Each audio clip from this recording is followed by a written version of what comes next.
Om Agnanatimirandhasya Gnananjana Chakshurunmilitam Yena Tasmai Sri Gurave Namaha. Sri Chaitanya Manobhishtam Sthapitam Yena Bhutale Swayam Rupa Kadamahyam Dadati Swapadantakam Swapadantikam Vandeham Sri Guru Sri Yutapadakamalam Sri Gurun Vaishnavamscha Sri Rupam Sagrajatam Sahagana Raghunathanvitam Tam Sajivam Sadvaitam Savadutam Parijana Sahitam Krishna Chaitanya Devam Sri Radha Krishna Padan Sahagana Lalita Sri Vishakanvitamscha He Krishna Karuna Sindho Dinabandho Jagatpate Gopesha Gopika Kanta Radha Kanta Namostute Tapta Kanchana Gaurangi Radhe Vrindavaneshwari Vrishabhanu Sute Devi Pranamami Haripriye Vancha Kalpatarubhyascha Krupa Sindhubhya Evacha Patitanam Pavanebhyo Vaishnavebhyo Namo Namaha Namo Vishnupadaya Krishna Presthaya Bhutale Srimate Bhakti Vedanta Swamin Niti Namine Namaste Saraswate Deve Gauravani Pracharine Nirvishesha Shunyavadi Paschatya Deshatarine Jai Shri Krishna Chaitanya Prabhu Nityananda Shri Advaita Gadadara Shivasadi Gaura Bhakta Vrinda Hare Krishna Krishna Krishna Hare Hare Hare Rama Rama Rama Hare Hare. Hare Krishna, welcome to everyone to today's Bhagavad Gita class. So today is the 6th day. So we are still in the first chapter. So we are trying to finish this chapter today, and we'll start the 8th chapter also. So probably.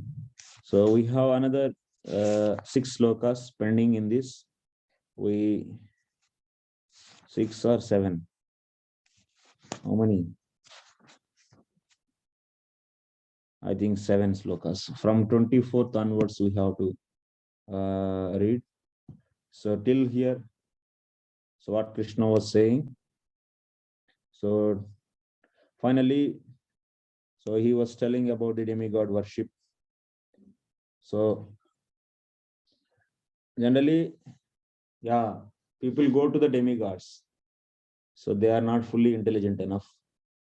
Because Krishna is so powerful, he can give benediction to anyone if they approaches him, if anyone approaches him. So that's why he said 4 kinds of the people who they worship him. Artha Jignasi, Artharthi, or Gnani. These 4, they worship him. Yeah, so like that everyone comes. That means if you have any difficulty, then Arjuna, he is saying that, no Arjuna, so everyone is not coming to me. So because they are bewildered and they are completely entrapped by their desires and they want quick results. That's why, and their intelligence is lost and they go to the demigods. So, and yeah, Nasta Hrutagnana, that means their intelligence is lost. That means they think that demigods can give very quick result. And this, if I go to Vishnu, he will not give quickly results. So why I have to go to him? So like that, their intelligence is lost and they go to the demigods and they follow them according to the Karma Kanda section and they worship as prescribed in the Shastras. So, but what is the problem? So Krishna is not at all so encouraging this. If we see his words in this 20, 21 and 22 and 23, we can easily understanding that. So he is also saying, you see, these demigods are not enough potential to give this Shraddha for their worshippers towards them also. Because they are not completely independent. And I only give that Shraddha. So because they are all they are all the limbs of the Lord. All the demigods are the limbs of the Lord and they are appointed by the Lord and they are given potency by the Lord. So because of this reason, so they are not independent enough. So then Krishna says that, yeah, by that Shraddha, they will be worshipping, and whatever the result, so they provide to their worshippers, that is also given by me. Even they cannot give the result also. Because until unless if I don't sanction, they cannot give independently the result to their worshippers. So, and what about that result? That result is very temporary. Arjuna, that result is very temporary, whatever they give, and also it is inauspicious. The material results given by the demigods are inauspicious, but if sir, the same material result, if you approach the Krishna and Vishnu, so those results will be auspicious. Example is Dhruva Maharaj. But if you go to the others, yeah, so you can see in the case of the Hiranyakashipu and Ravanasur, results are not so auspicious. They will be giving the anarthas, unwanted things for us. So that's why Krishna is saying also, see, whomever you worship, you will reach them. That is the science, actually. That is a general science. So whom you worship, you will reach them. That is the natural phenomena. If someone worship demigods, they will go to demigods. And you see, demigods, planet and demigods are not permanent, then going to them, going to their abode is not eternal. So those will not be staying there for eternally. So, but Arjuna, if someone worship me, even for material things, so finally they'll get material results, and finally, ultimately, they will get me only. So that their destination is permanent. They will be getting the ultimate permanent result. So this advantage is there if they worship me. So like that, he so made this whole story. So you can understand that whole flow, how it was going. So he was telling about the gnana, and after that, he was expressing these people are not knowing me. Even I am so simply, easily, one can understand me very easily. So because I am the taste in the water, but people are not able to understand me because they are covered by the modes, actually. Their knowledge is covered by the modes because of their influenced by the modes. So that's why they are not able to identify me. And he explains, so they are covered by the modes. Then after that, so he also explains these people, they don't worship me. Four types of people, and four types of people, they worship me also. Then out of those four, yeah, anyway, I like all of them, and Gnani is my heart. But my devotees are even more than me, actually. So that's Kevala Bhaktas. We discussed anyway that four kinds of the devotees. So Karma Mishra Bhaktas and Gnana Mishra Bhaktas. Okay, today we are going to discuss the fifth kind of devotee also. In this chapter, total 6 kinds of the devotees are discussed in this chapter. So today we are going to discuss one more person, who is that Mumukshu. We are going to discuss. So Gnani is different from the Mumukshu. Gnani means completely situated in the right knowledge. That is Gnani. But Mumukshu is what? Who is desiring moksha. He is also Sakama Bhakta only. So because in the Akama Sarvakama va Moksha Kama Udaradihi, there if you see, Vishwanath Chakravarti Thakur, there also he mentions. So Moksha Kama is a Kami only. That is also is a person with desires. Akama, so desireless means becoming Akama, that is devotee. Devotee only Akama, not the Mumukshu. So that's why someone is desiring the moksha, he is also is one category, actually. So now how many we have? Artaha, Artharthi, Jignasu, Mumukshu, next Gnani. So sixth one is Kevala Bhakta. That means first sloka. First sloka is telling about what? It's pure devotional service, Kevala Bhakti. So that means 6. How many devotees are discussed in this chapter? Total 6 kinds of the devotees are discussed. List out the 6 kinds of discussed in the 7th chapter of Bhagavad Gita. Write the question.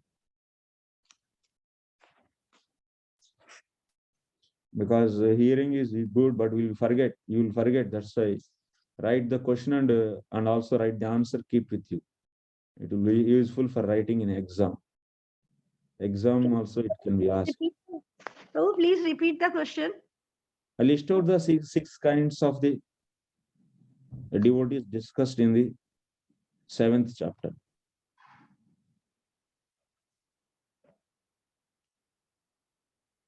So, okay, now today 24 sloka we have to start. I request everyone to switch on, put on their cameras. Otherwise, you will mercilessly be given absent. And after that, I don't know, your percentage for this module is less than 75. You will be studying back once again the whole module, and then the next batch you will be giving the exam after completing the hearing. Hare Krishna Prabhu, myself, it's okay now. Okay, Sita Mata, you requested. Okay. That's fine. Already you sent.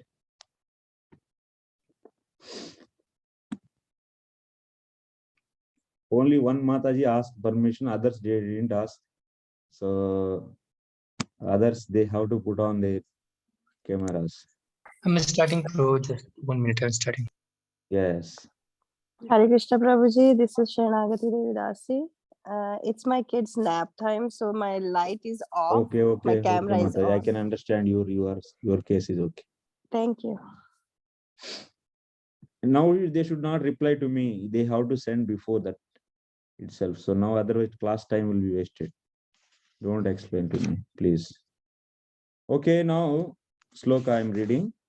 Avyaktam vyaktimapannam manyante mama buddhayah param bhavam ajananto mamavyayam manuttamam. Translation. Who is interested in reading translation? Nobody. Prabhu, shall I read? Yes. Prabhu, shall Yes, I read? Sundar Prabhu, you can read. He raised a hand. Yeah. Translation. Unintelligent men who do not know me perfectly think that I, the Supreme Personality of Godhead Krishna, was impersonal before and have now assumed this personality. Due to their small knowledge, they do not know my higher nature, which is imperishable and supreme. Yeah. Now what Krishna wants to say, till now whatever he said, that's fine. So now here what is his intention, what he wants to say? So what he's saying, unintelligent men who don't know me perfectly think that the Supreme Personality Godhead Krishna was impersonal before and have now assumed this personality. Understood this? It's clear, straightforward. Avyaktam Vyaktimapannam. That means originally everything is impersonal. Now he took the form of this form, actually, whatever this Krishna form. So they say like that. What is that? Originally what? Is the Avyaktam. So who will be thinking like this? Abuddhayaha. Abuddhaya. Who doesn't have any intelligence? Who doesn't have intelligence? So who are these Abuddhaya? Tell me. Already I explained. Who will explain? Who are this way? Who will think? Originally everything is, is the Impersonal, it's so impersonal. Yes, it's yes, Maz, you can raise the hand actually, so it will be easy. sure. Dasharati Prabhu. Abhyudaya means the persons, Prabhuji, who understand that Krishna is initially the unmanifested, now he comes to the manifestation stage. So they do not believe in the supremacy of the Lord. They think that God is like them only. So that person is Abhyudaya, according to this text.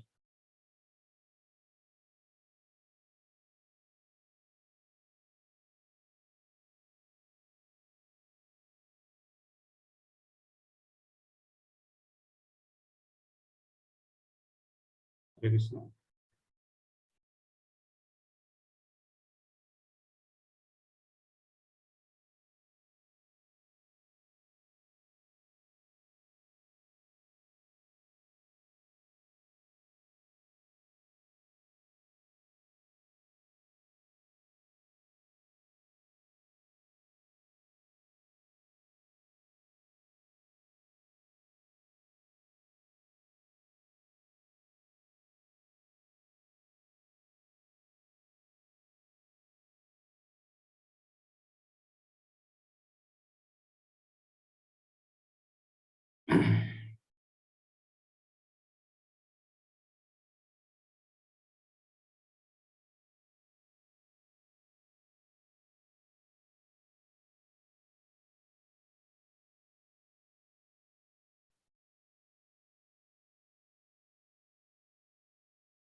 Hare Krishna. Like example. Sorry. Yes, Prabhu. Tell me, Prabhu. Net Yeah. problem actually. Yeah, wisdom is, Prabhuji, according to this text, the unintelligent persons, those who are having the less intelligent person, they consider that Krishna originally is on the manifested stage. Now he has taken the body like us, has come to manifest states. So that means their intelligence has been covered by the modes, and they are the demigods or seekers. So those kinds of people thinks like that Krishna has come to. No, no, no, no. These are all different actually. This is another category actually. So this another category, who are these? These are impersonalist. What is the condition is given? So you have to understand that. They are thinking that our original truth is nirguna, that means avyaktam, that is unmani, that is not having any qualities. So that is the original thing, that is Brahman. Otherwise, Brahman is the impersonal, Brahman is the absolute original. And due to Maya, that is appearing as now in the form of Krishna.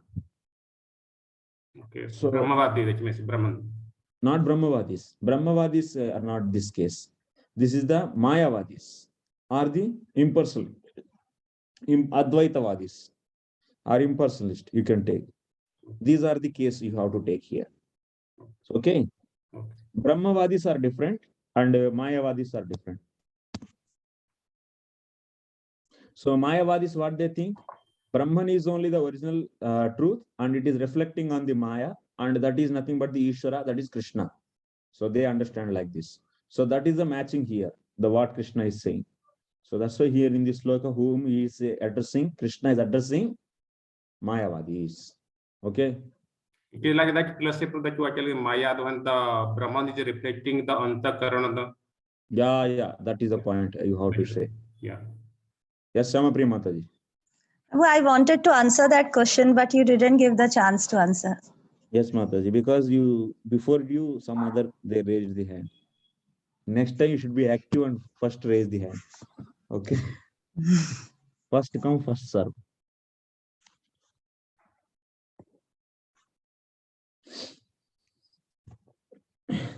Okay, next, what is said here in the purport? So Srila Prabhupada is writing the Yamunacharya. So he's a great disciple section, he coming in the disciple section of Ramanuja. So he is explaining about that. That means these Mayavadis, they don't know the Supreme Personality of Godhead as it is, but they think that Krishna is out of the Maya. So Krishna's body is also out of the Maya. Like that they think. So if you see the sloka, what it is saying, so avyaktam viktimapannam manyante mam abuddhayaha. That means who doesn't have proper intelligence, what they think, avyaktam vyaktamapannam. That means impersonal Brahman took the form. So that form is nothing but me. That means out of Maya. So param bhavam ajanantaha. They are not knowing my real swarupa. That means param bhavam means my real nature they are not knowing. Mam avyayam anuttamam ajanantaha. That means they are not knowing the mam. That means me. Param bhav. Param bhavam. That means the real nature. The real nature. What is the real nature of the Krishna? Krishna is Krishna's swarupa. Whatever the form, that's a Tribhanga form. This Krishna Swarupa is absolute. That means it is beyond three modes. And also it is his activities, his characteristics, and his, that means we get his gunas, characteristics, and also his names, everything is transcendental, beyond the modes. So this is the Parambhava actually. So this they are not knowing. They are thinking that Krishna is also temporary. Till the Maya is there, Maya can be finished. And when Maya is over, so Krishna is also finished. And then who will be remaining? Only Brahman is remaining. So this is the understanding of impersonalist. And impersonalist might be thinking like this. So Krishna is addressing them. These impersonalists, they think like that. with this Mayavadis.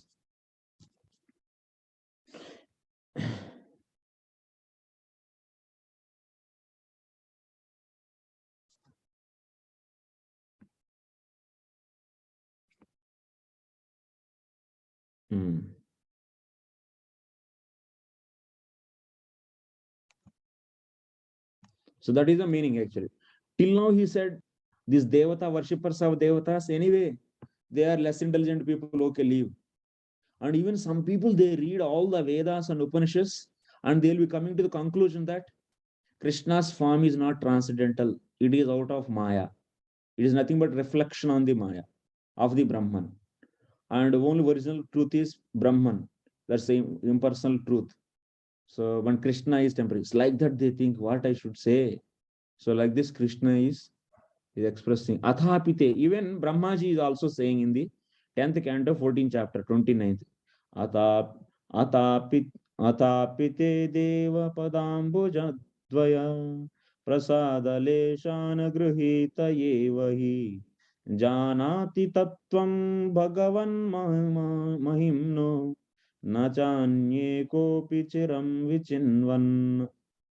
This is a translation. You see in that purport it is given. It is from the Vishwanath Chakravarti Thakur's commentary. This quote was taken from the commentary. What Brahmaji is telling, my lord, if one is favored by even a slight trace of mercy of your lotus feet, he can understand the greatness of your personality. But those who speculate to understand the supreme personality of Godhead are unable to know you, even though they continue to study the Vedas for many years.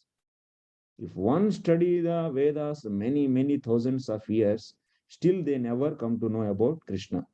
So, but whoever is taking the dust of the lotus feet of the devotees of the Lord, or otherwise the Lord, Padam Bhuja Dvaya Prasada Leshan Grihita Eva.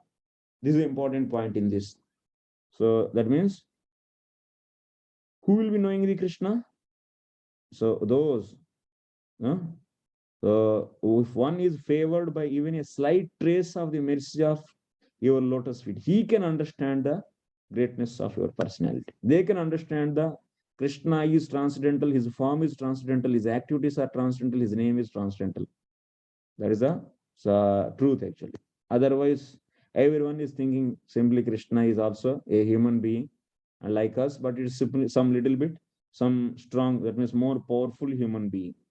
So like that people are thinking and keep on bringing the Krishna's position to the normal human form, human beings platform, and simply commenting and so much blaspheming and so much, that means they are committing the offenses. This is the society's condition actually. You will be seeing. So if you see the term that purport also, we can see that same thing is explained here. So I'm explaining from there only that under that Athapite Deva Padambuja, there it is explained. Then only can one understand the supreme personality of Godhead. Non-devotees impersonalists think that Krishna has, like you see in that 351 page, I don't know your page number. So that last behind under the sloka 10, 14, 29. Non-devotee impersonalists think that Krishna has a body made of this material nature and that all his activities, his form and everything are Maya. This is the point actually. Krishna's form, activities, qualities, everything are Maya. That is the understanding of impersonalist. These impersonalists are known as Mayavadis. They don't know the ultimate truth. They don't know ultimate truth. Okay.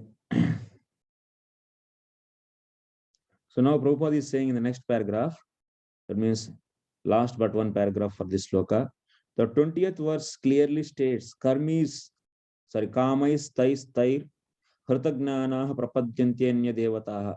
Those who are blinded by lusty desires surrender unto the different demigods. So it is accepted that besides the Supreme Personality of Godhead, there are demigods who have their different planets. And the Lord also has a planet. As stated in the 33rd verse, 23rd verse, Devan Deva Yagno Deva Deva Deva Yajo Yanti Madbhakta Yanti Mam Api. So the worshippers of the demigods go to the different planets of the demigods, and those who are devotees of the Krishna go to the Krishna planet. Although this is clearly stated, the foolish impersonalists still maintain Lord is formless and these forms are impositions. So what Prabhupada is bringing in the last sloka itself, Krishna said that whoever is worshipping me, they will be coming to me permanently. So whoever is worshipping me, so they are coming to me.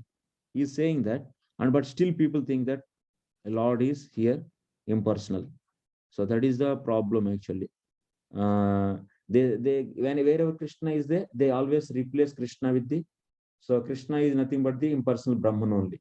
But here we are seeing just as a Krishna because so that Brahman is reflecting on the Maya, and that is nothing but the Krishna. It's looking like Krishna. But actually here Krishna speaking means it's a Brahman. So we should take here Brahman. Wherever Krishna, they always try to replace with the Brahman. But Prabhupada is saying what? Are, just to see in the previous sloka, Krishna is clearly saying that whoever is worshipping me, they are coming to me. He didn't say that they will be going to the Brahman. So then why they are not understanding this simple point? So like that, Prabhupada is explaining here. Okay, everyone's attention is there.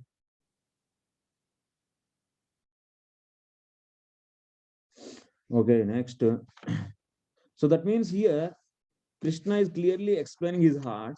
So some people are simply driven by the material desires and they are going behind the demigods and they are not able to know him. And before that also he said, who is not able to know?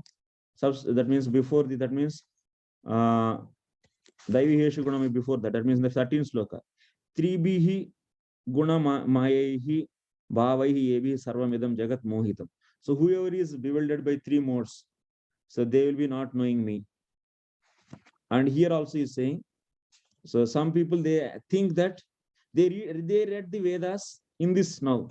Three places we are seeing Krishna is expressing his feelings that. So some people in the 13th sloka is saying people are bewildered by the three modes, and that's why they are not knowing me. That he said. And next he is saying these some people are completely driven by these material desires, and they running behind the demigods. So they are not coming and worshipping me. That he said. Now here, some people they read all the Vedas, but they are understanding that impersonal Brahman is the highest truth, and Krishna is just Maya. That means Krishna is the reflection of the Brahman on the Maya. It is also temporary form. Like that they are thinking. So like this he explained three different places. So people who are not knowing me.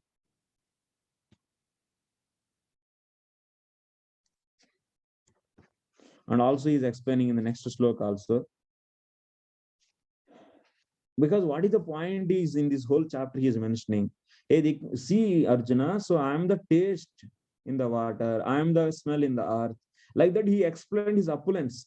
After explaining this opulence, so everyone may think that generally, oh, it is very easy to know Krishna. So, but not that much easy. People are so much bewildered because of the influence of the modes, because of the driven by the desires, and because of the so much, that means the foolishness they have. Abuddhaya. Try to understand the essence of this chapter. Try to understand, grasp the meaning of this chapter. So don't feel any difficulty in this. So nothing is there, very easy. Okay, next chapter, next sloka we are studying. Naham prakasham, naham. This is only, na? Sarvasya yoga maya samavrutaha mudoyam nabhijanati loko mamajam avyayam. Translation. Yeah, please, Mahesh. Shandana Pranam Prabhuji. Pranam Prabhu. I am translation by Srila Prabhupada ki Jai. I am Yeah. beneficial to the foolish and unintelligent. For them, I am covered by my internal potency, and therefore they do not know that I am unborn and infallible. Yes, thank you. What here Krishna is saying? Na ham prakashah sarvasya yogamaya samavrtaha. So I am never manifest to the foolish and unintelligent. So mudoyam ayam mudaha na abhijanati. So mam ajam avyayam. This foolish person will not know me. So he is covering himself to not be visible to the foolish people. So that is the point he is mentioning here.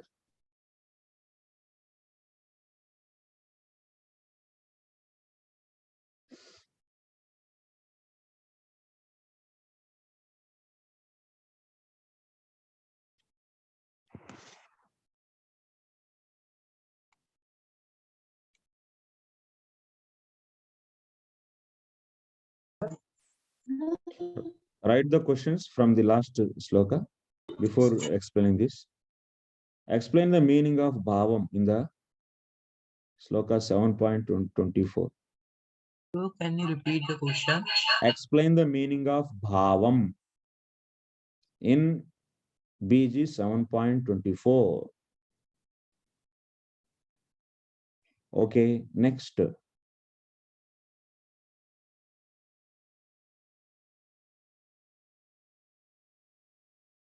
So in 7.20, in 7.24, Krishna is referring to whom and why? Could you please repeat? BG 7.24, comma, Krishna is referring to whom and why?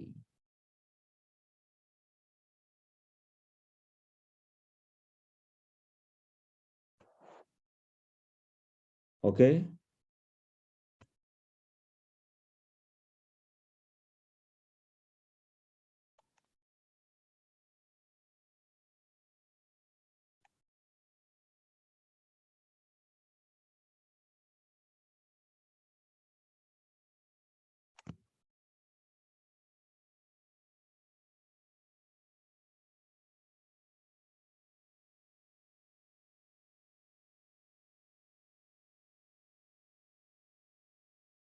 So that means what in the 24th sloka, what Krishna is saying? Param bhavam. Bhavam means what there? What is the meaning of bhavam? Annapurna Mata, what is the meaning of bhavam? Tell me. Prabhuji, here Krishna is explaining about Parambhava, means he is the absolute truth, Prabhuji. Param bhavam, I didn't explain. You hear the recording. Now the time is 7:43. So you go to that behind and then you hear back, then you'll understand whether I explained or not. So Umesh Prabhu. Bhava means Krishna is a person. Yes. And what I said actually just now. That I don't remember, Prabhuji. Adokshesh Prabhu.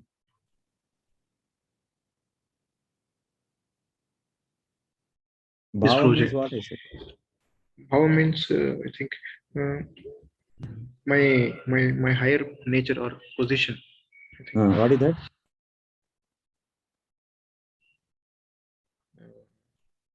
What I said just a few minutes back.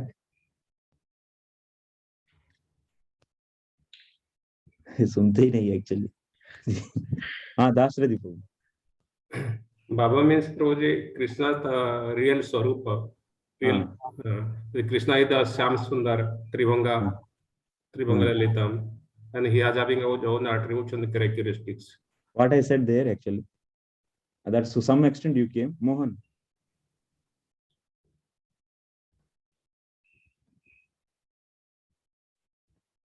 Unmute and tell. You want to tell or not? Hare Krishna, Prabhuji. Yes, Prabhuji, I understand from this bhavam that the impersonalists are not accepting What bhavam I Lord's. said? No, don't go here and there. Just answer the right exactly what I asked. Bhavam means what? Bhavam, Prabhuji, means feeling. No, here to the existence it is.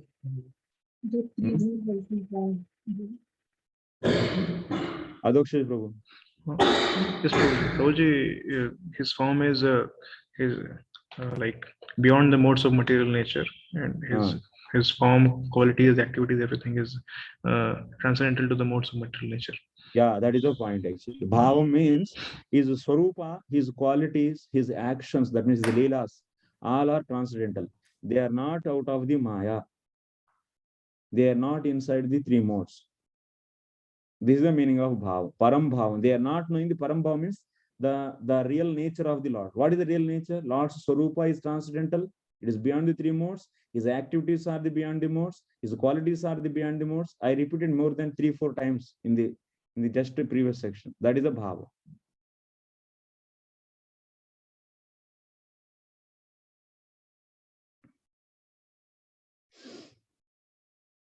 Okay. So now, if Lord's form is transcendental, it is always existing, then why we are not seeing him here? He should be in Vrindavan and we should be always visible or not? What he is saying in the previous sloka, hey Arjun, my form is transcendental, is permanent, and it is always existing, always visible. All the qualities, my activities are also are permanent. Then Arjuna is asking, then that means, okay, I am seeing now, but after that, so we are not seeing now. We can ask otherwise to Krishna. You are transcendental, then you are always existing, then why we are not seeing you? You can ask question or not.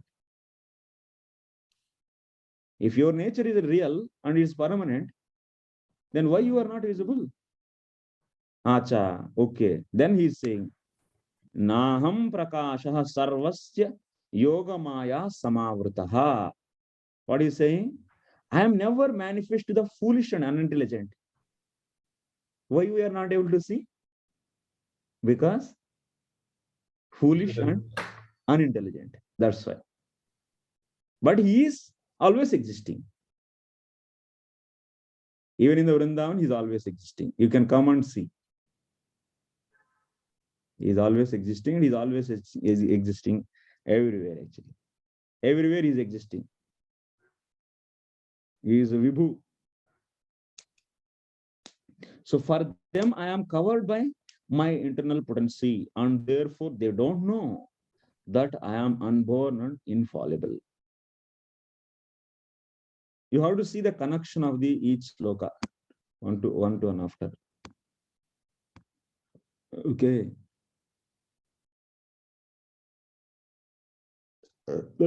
That means if you are ever existing, why you are not visible? Because aham sarvasya sarva desha kala vartini janasya na prakasha prakata. That means, of course, I am all the time existing, but I am not visible to all the people. Everyone cannot see me. Everyone cannot see me. That means he is always performing his qualities, activities, so many things he's doing all the time.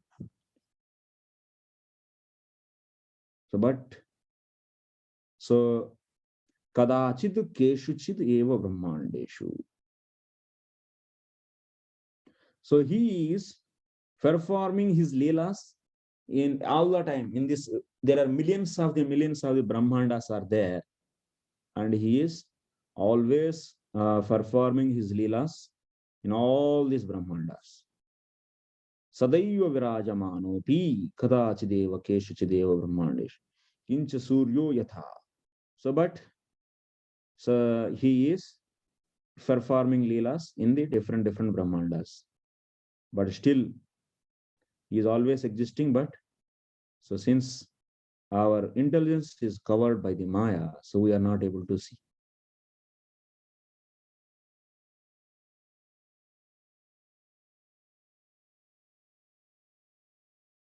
And here one more point is said.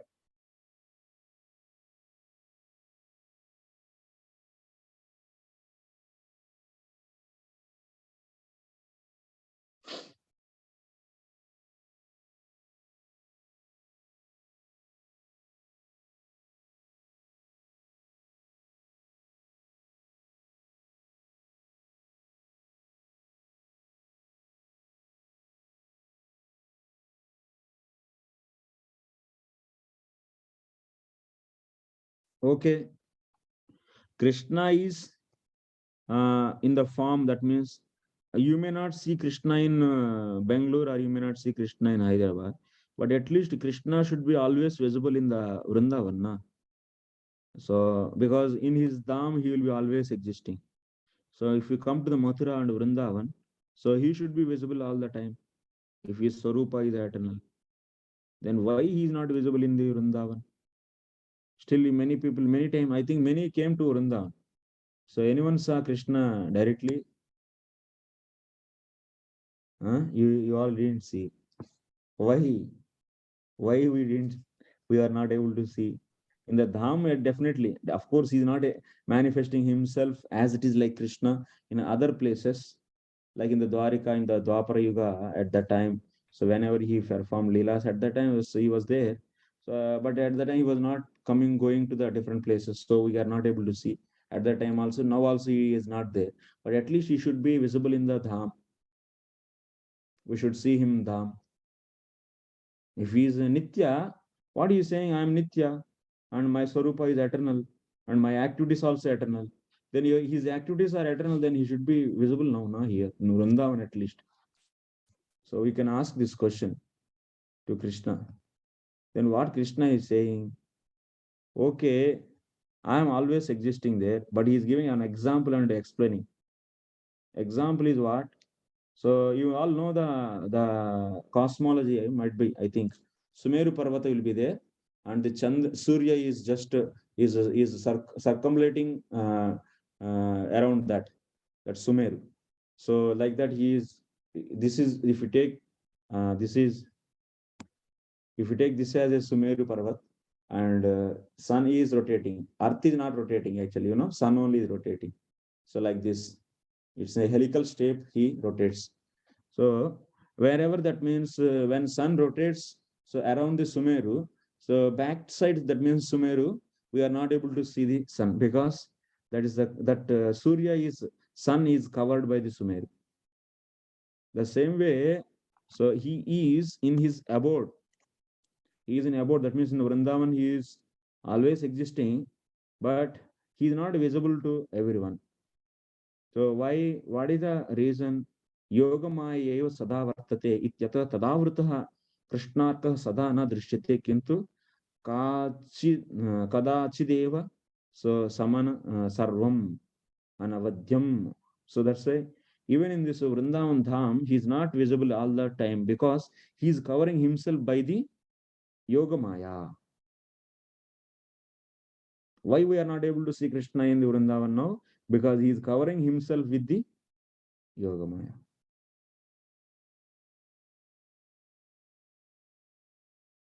Like so sun is rotating towards the Sumeru.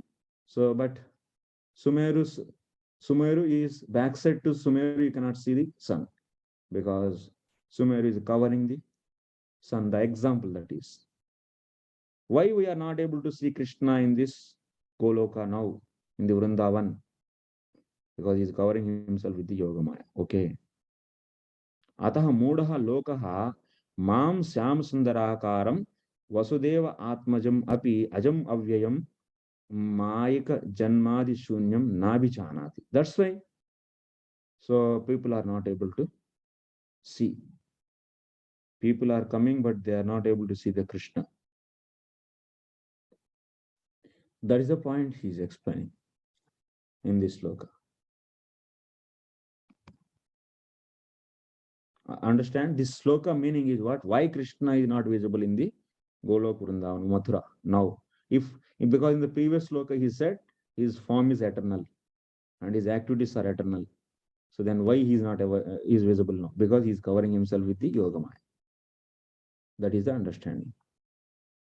Mahamaya cannot cover Krishna. Mahamaya can cover us, our eyes, because Mahamayas, these three gunas. So by that influence of three gunas, our eyes can be covered. But Krishna can cover himself. By Krishna is covering means, you should always understand that there he is. So he is covering means he is covering all the time with the Yogamaya only. And Jivatma is covered by Mahamaya. That is the difference between. So you should not say that here, so Krishna is covered by the Mahamaya.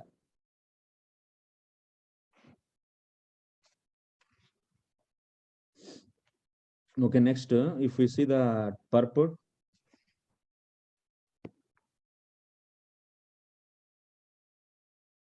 tomorrow I will ask the at least 2-3 students, not even 4-5 students, so to explain the whole flow.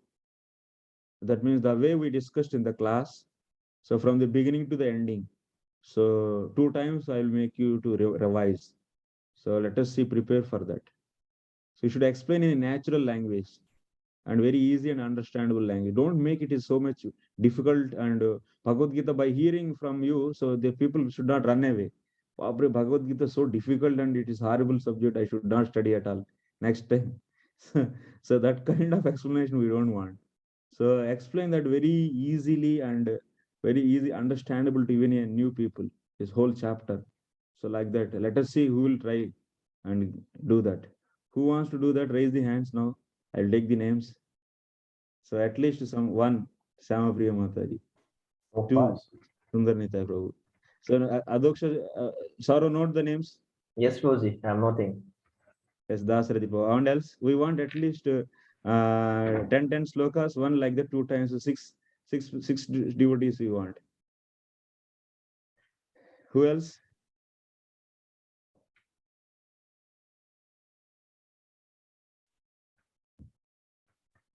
You have to, that means marathon it is. That means one is doing from 1 to 10, and then after that stop it, then I'll ask another. So then stop it, then after that another, then stop it after another, like that. It's like a marathon. So chapter marathon.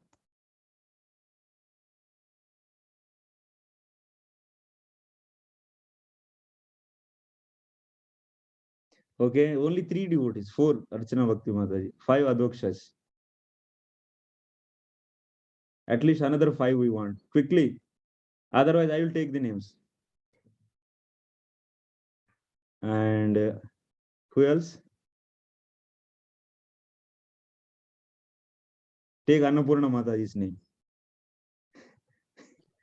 And next, Krishna Ashray Prabhu's name. You take. I will be forcing them.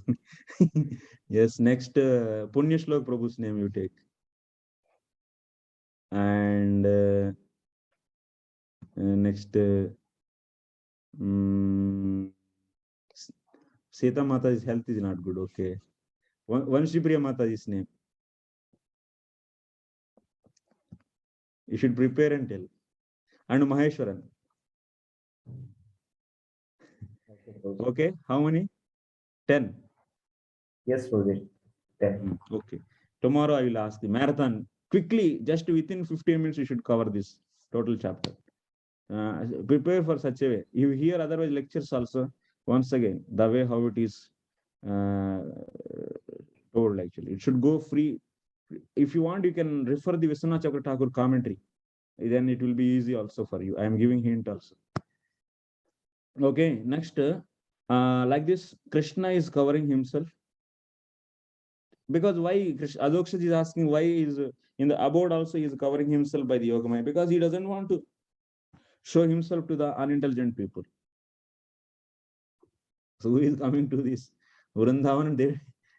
He doesn't want to be visible to them, because until unless they were qualified. Okay. That is the reason. But in this spiritual abode, that means if you go to the Vrindavan, there he is always visible to those devotees. But in this material world, he is always existing, but he is covering himself by the Yogamaya. So in this,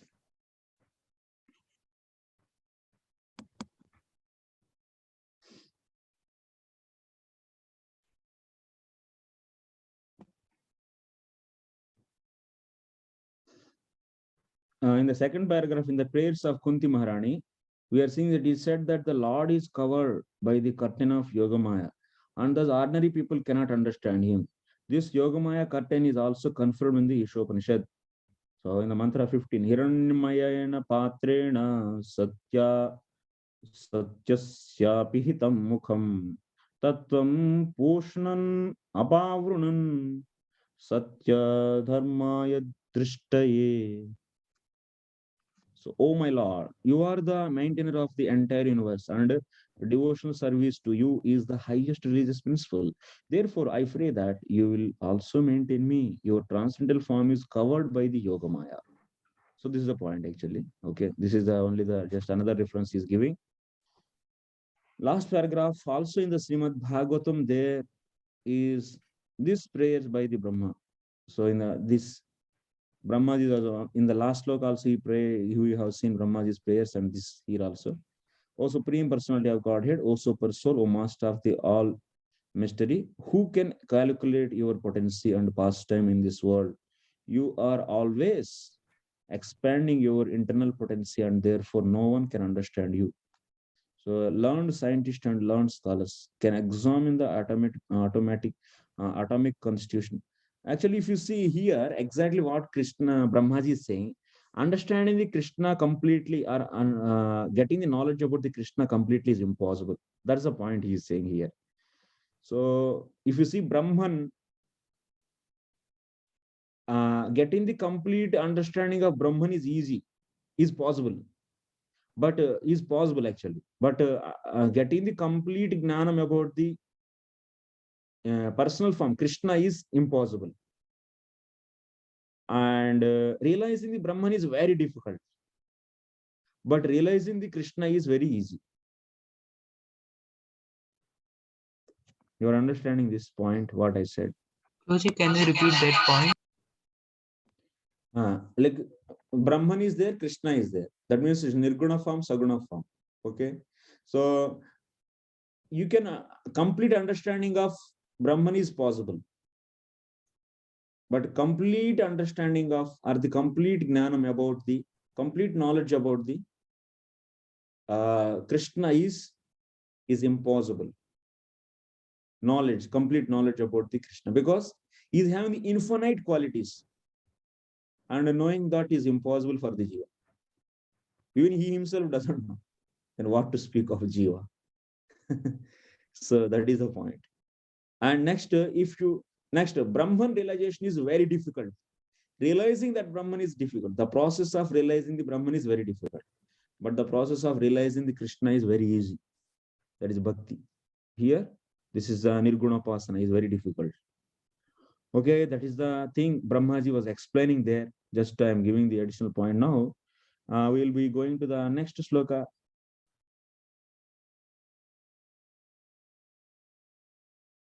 Because Krishna is appearing in this middle world and he is taking the infinite avatars, and he is performing the infinite leelas. And out of that, we are just reading the maybe 24 or 25 avatars, 24 avatars especially in this Bhagavatam. But he is having how many? Infinite. For that also, we always feel very difficult. So studying to complete Bhagavatam, for us taking this so many years and understanding that. So that is the point actually. We can see Krishna is having infinite avatars, and knowing all his activities is impossible. Next 26 sloka. Vedaham samatitani vartamanani charjuna bhavishyani cha bhutani mam tu vedana kaschana. Translation.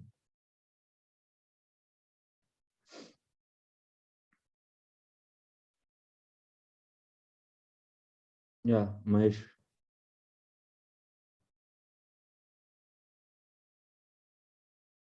Unmute it.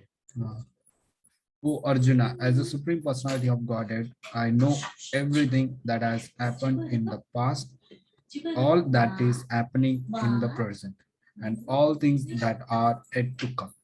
I also know all living entities, but me, no one knows. Yeah.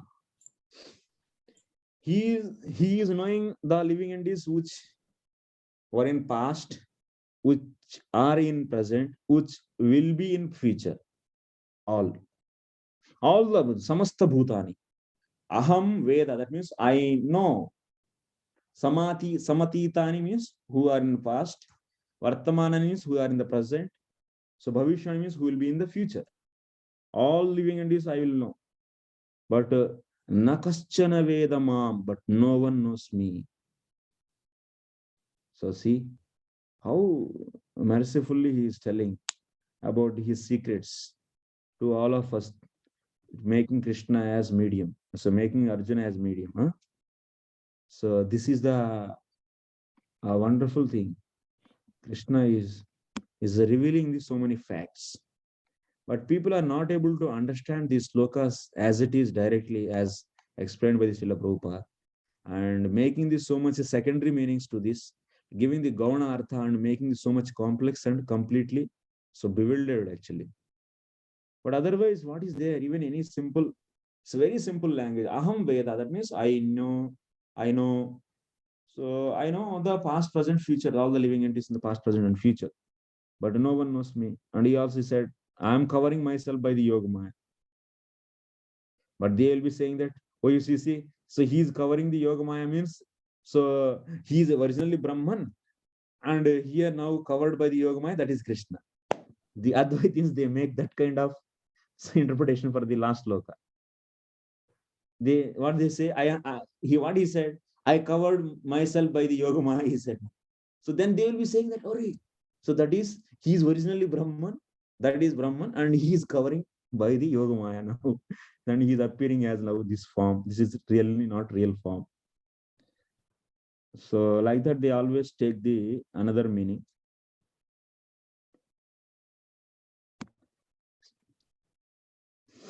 So next, mantu kaschana prakrita prakritascha lokaha. So that means even Maharudra Mahasarvagnopi na karsnena vedaha. Yatha yogam mayaya yogamaya cha gnana avaranaditi bhava. So even great personalities like Maharudra, so Mahasarvagnopi na karsnena. Even Lord Shiva, they also great personalities, they are all. They also don't know. Even the great devotees also, they don't know. Don't know means completely they don't know. Nobody, no Jiva can know, or even the, so Rudra is also Ishvara Tattvam. Even he also doesn't know the complete qualities of, complete so activities of the Lord. So such a, he is infinite, is Ananta. So that is the point is mentioned here. So here in this paragraph, in the second paragraph, unlike the ordinary human being, Lord Krishna clearly says that he completely knows what happened in the past, what is happening in present, and what will happen in the future. In the 14th chapter, we have seen, in the 4th chapter, we have seen that Lord Krishna remembers instructing Vivaswan, the sun god, millions of years ago. Krishna knows every living entity because he is, that's there also you say, Arjuna. So there are so many lives. That means we passed away, and you may not be remembering all those lives, all those births, but I know everything, he says. So that is the magnanimous quality of the Krishna. So we'll go to the next sloka. Ichchadvesha samuttena dvandva mohena bharata sarvabhutani sammoham sarge yanti parantapa. Translation.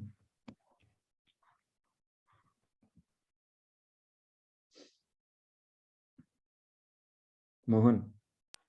Yes, Prabhuji.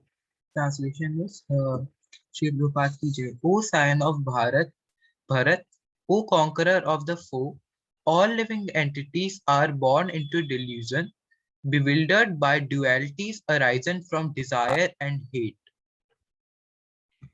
So now here, what he is saying, why that? That means no one knows. So no one knows the Krishna. Why?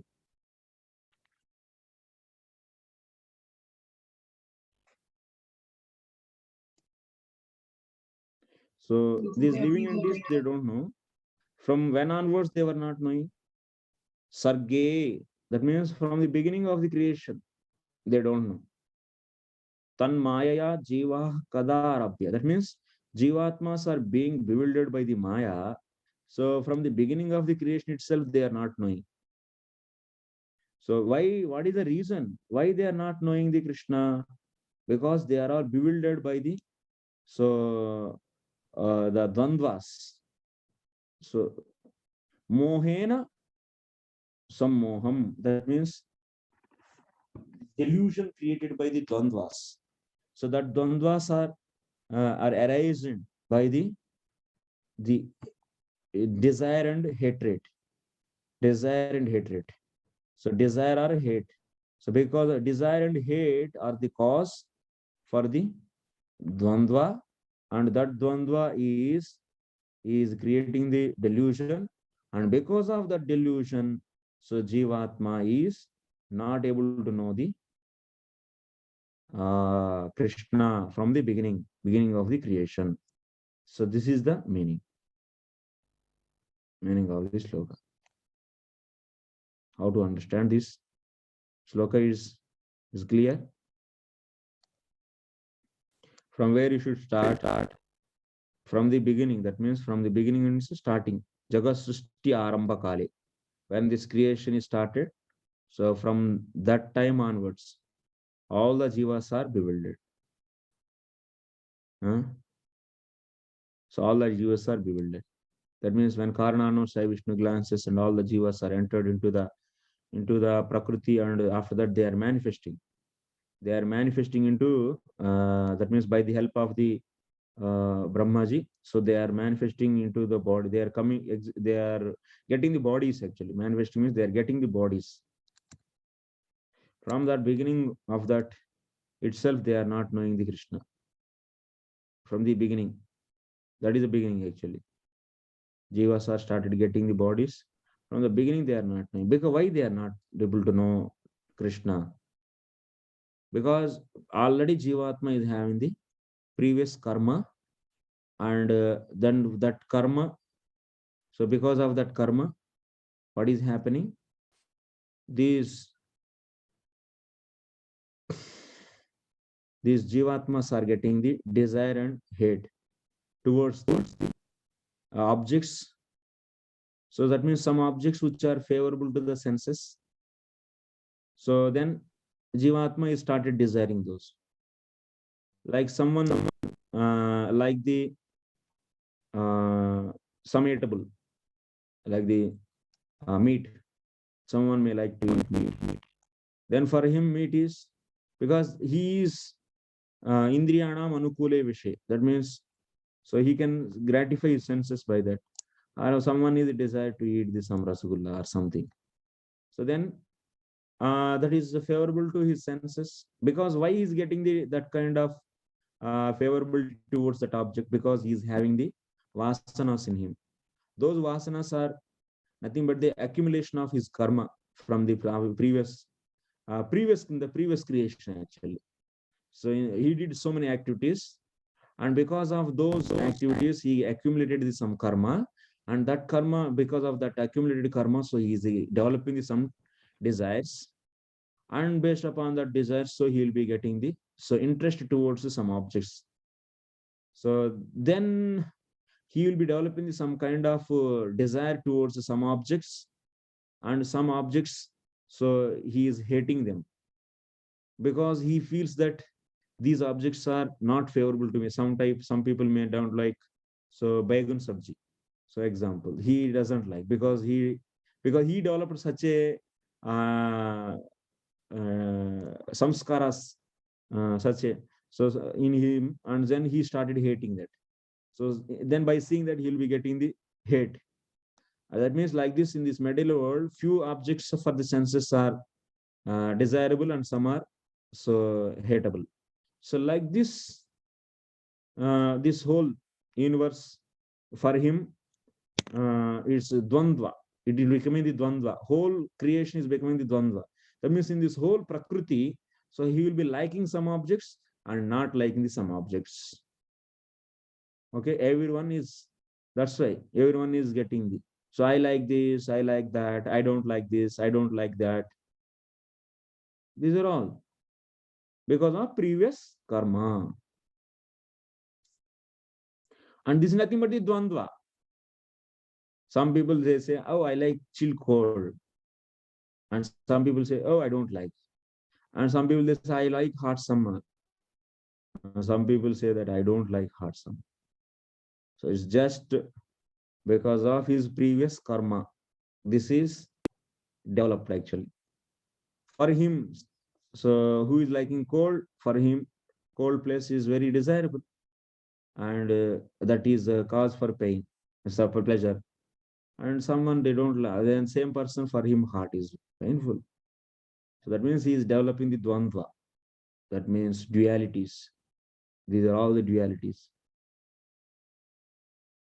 So dualities, complete whole world is becoming duality now. Something is liking, something is unliking. So then he will be saying that after that, then by this kind of liking and disliking, that means desire and hating, what is developing dvandvas is developing dualities. Then he will be saying that aham sammanitah sukhi, aham avamanitah dukhi, like that. That means I am respected, so I am happy. I am not respected, so I am not happy. And mama iyam stri, this is my woman, she is my woman, and he is my man. So like this kind of, this is my country, this is my friend, he is my enemy, he is not my, he is my friend, and like that. He will be developing this some kind of moha, delusion, developing the in women, in children, and in the various objects, in the relatives. This is my relative. In my relatives, I like him, I don't like him. My uncle is good, my aunt is not good, my this is good, that is good, that is not good, like that. So like that, he'll be getting the delusion. So, and also he atayeva atyanta asaktanam. And this kind of people are not, whoever is having such a attraction and hatred towards these material objects, they cannot become, they are not eligible for my devotion, Arjun. These people are not eligible for my devotion. Yeah. So that is the point he's saying. What is the reference? Krishna only said in the Uddhava Gita also. Yadruchaya matkatado jata sraddhastu yah puman na nirvinno nati sakto bhakti yogasya siddhidah. It's the 10th, 11th canto, 20th chapter. Okay. The purport also is given or not? In the purport is not given. Okay. The sloka number. Around you can search in that chapter, this sloka number. So Yadrucha, 11th canto, 20th chapter. Yadruchaya matkada. There he is saying Krishna. Hey Arjun. Sorry, there Uddhava actually. There he says that. There instead of Arjun, there is Uddhava is there. In Uddhava Gita. So whoever is getting this Shraddha in my Katha, so they are eligible to devotion. And also they should not be having the too much attachment to this material world. That means if someone has too much attachment for this material world and he is completely covered by the delusion created by the dualities, then that kind of person is not eligible for the doing devotion. Too much attraction is not good, and too much hatred also is not good. It means nirvana completely is out of these modes, because those people will definitely will practice the gnana.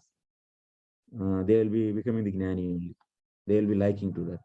So that's completely attached means they should be the karmi. For beginning the devotee means you should not be completely attached or detached. Yukta vairagyam. Okay.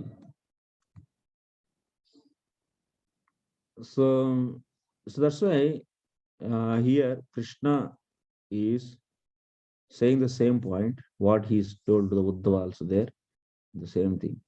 Who is, write the question, who is eligible for doing the bhakti? So explain eligibility of the bhakti. based upon BG 7.27.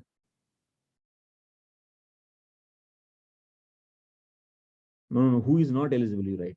Who is not eligible for bhakti based upon 7.27. Who is not eligible? Here, who is not eligible for bhakti is explained here. 7.27.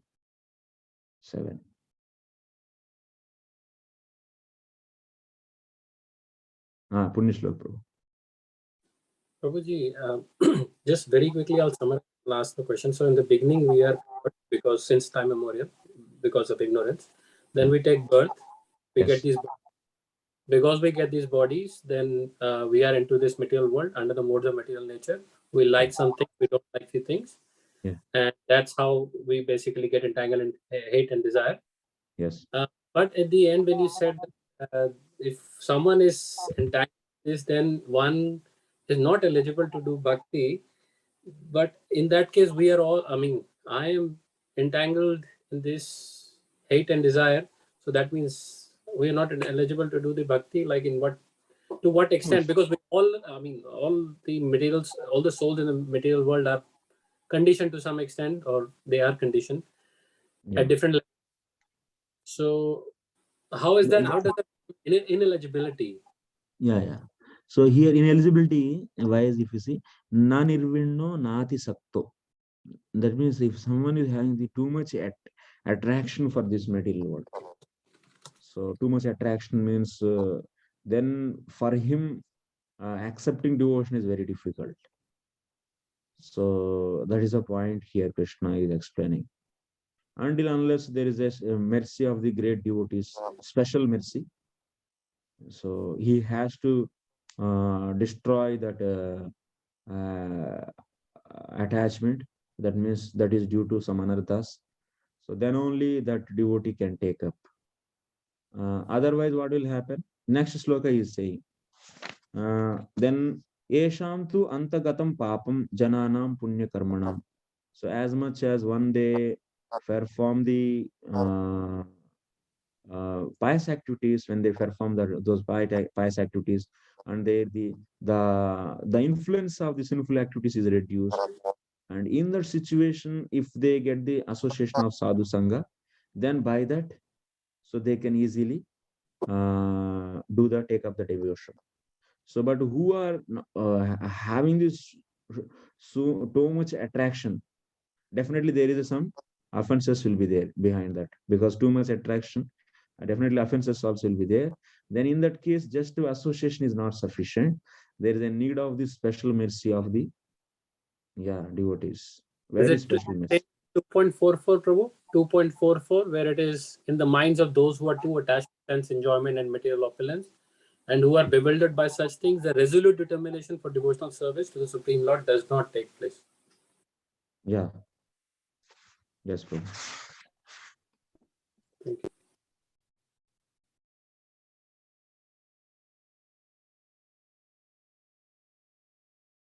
The answer could be that as well, Prabhu, in a way. That same words. Answer is 2.4. what I told, na? This just now. Okay. इच्छा द्वेष समुत्थेन द्वंद्व मोहेन भारत सर्वभूतानि सम्मोहं सर्गे yanti parantapa. This explanation, what I just now explained, that is the answer.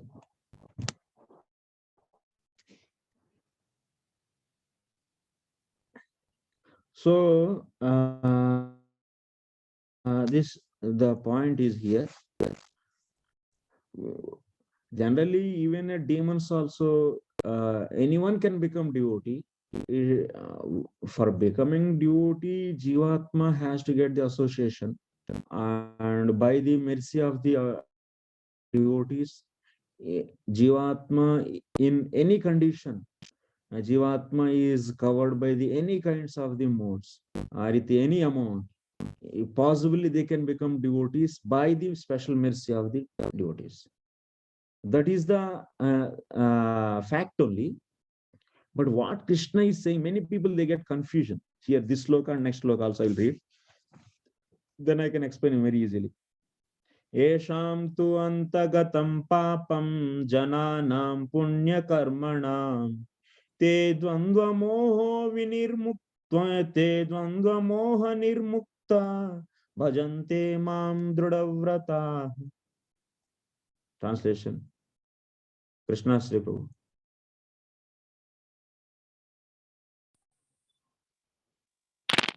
Persons who have acted piously in previous lives and in this life, and whose sinful actions are completely eradicated, are freed from the dualities of delusion, and they engage themselves in my service with determination. Yes. By seeing this sloka, many times what they understand, so is exact translation. Esham tu antagatam papam, whose sin is finished. So jananam punya karmanam, that means who did the pious activities. Te dvandva moha vinirmukta, that means they are coming out from the delusion of the dualities. So no, they bhajanti, that means they are worshipping the Lord. That means by doing the pious activities, one will be becoming a devotee. Yes or no? So that means pious activities will give the devotion. Like that you are getting or not? Once again, everyone is camera off. Many. So pious activities, how do they give devotion? Pious activities only give, like devotion, like you said, only can given by a devotee in the past you Yes, mentioned. Prabhu. But it makes you favorable to accept it. That's what it does, isn't it? But it doesn't So, give you by doing yeah, pious yeah. activities. Let me explain, Prabhu. Yeah, I will come to your point here. So here the point is, by doing the pious activities, bhakti will come or not? Never.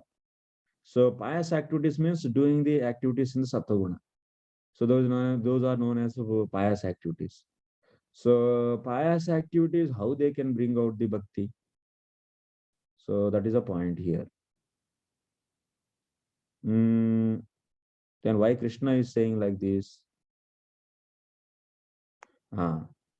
So now the answer is like this. You have to think that here just by coming out from the sinful life and just by doing the pious activities, one cannot become automatically devotee. So for that also he need association of the devotees. Millions and millions of lifetimes, if one does the pious activities, still he never so come to the devotion. So what is needed for him? For him, he has to get the association of the devotees. Okay. Then what is the qualification for the to become devotee? Getting the Shraddha in the Vasudeva Katha. In Bhakti Rasam Sindhu, you read or not? For doing the Vaidhi Bhakti, what is the qualification? For doing the Vaidhi Bhakti, one should get the Shraddha. Yes or no? So that is a Shraddha is the qualification. That so the point is that Shraddha. And also, what is another point? Nati saktaha. One should not be too much attached to this material world. So he is not too much bewildered by these dualities. So that is the point here. He is mentioning. Now, if you see the 27 and 28 slokas, in 28 sloka, what he is saying, Krishna? So one who is having too much attachment for this is complete, who is bewildered by these dualities. So such a person cannot take up that means bhakti. So that is the point he is saying. He cannot become, and he is not a adhikari for the bhakti. So that means one you may say, hey, by association, even asuras also they became devotees. What you are saying? Many times we have seen the many cases, even the Vyadha, who is a hunter. By the Narada Muni's association, hunter became the devotee or not? And what you are saying, Prabhu, so devotion is completely is dependent on the association of the devotees only. What is this delusion and illusion? So pious activities are impious activities. You can argue or like this or not. Yes, this can be the point. So, but then why Krishna is saying this? Why he is putting as a condition? So that means too much delusion by these dualities. So then that kind of person is not qualified for doing devotion. Why he is saying this? Understanding the point or not? Question is there or not? Yes. This kind of question you should get. Then you have to reconcile all these. You cannot say that Krishna is saying wrong. Huh? By showing the Narada Muni's example, he made the Veda also devotee, and many cases. Valmiki. So he also became, he was first a very impious person. So bhakti is having such a power, it can make even a very sinful person also into devotee. So then what is the need of this kind of qualification? What Krishna is explaining here? Too much delusion by these material modes. Why we need to have this kind of qualification? And why he is saying the pious activities, one by doing the pious activities, and then he can come to my devotion? Huh? Only everything is dependent on association of the devotees. That's all. So here the point is, yes, of course, it's very much true. Association of the devotees is enough. In the case of whoever is not having a serious offenses, whoever is not having the serious offenses. So if anyone is having the serious offenses, you will be having seriously attached to the one will be having the serious attachment to this material world. Because the results of the offenses is getting the attachment for this material world and not having the Shraddha in the Krishna. These are the results of the offenses. Okay. Try to go the very systematically, very subtle point is there. If you don't grasp this, the whole class is, you will not be getting any real benefit. Very subtle point here. What I am saying here, the one who did the previously offenses, for that, what is the result? One can be having too much serious attachment for the material world and not having the Shraddha in the Lord. Okay?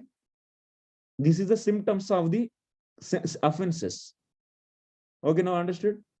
So now, if one who is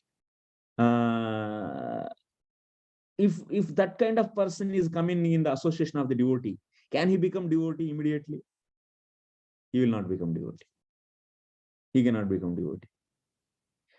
Now, simply association is not sufficient. He should be given a very, very special mercy to cross over those offenses, whatever he committed. Because of those offenses only, he is now having this severe attachment to the material world. So that means what? Simply by association is not sufficient. So, but there is a special mercy is needed. This point you should remember. Okay. Now come to the back. Come to back. But someone suffered those results of that. That means that offenses, and by that he suffered for the many lifetimes, and by the suffering, so that means those offenses are not giving this too much attachment, and then somehow he did the pious activities. So then that kind of person coming in the association, then what will happen? Then we just that means association of devotee is sufficient, and he can a good chance to become a devotee. In that sense, Krishna is saying. So these people three are sitting and keep on gossiping. One Shipriya Mataji and Tulsi Mataji. Prabhu, we cannot hear you properly because there was some network problem from your side. Acha, where? At least message you can send. No, Prabhu, Yeah. it was No, okay. Prabhuji, We it's didn't hear okay, anything. Prabhuji. Prabhuji, it was clear. Oh, it was clear, yes. I don't know, Mataji is, Vanshipriya Mataji is hearing or not. She is always in her world.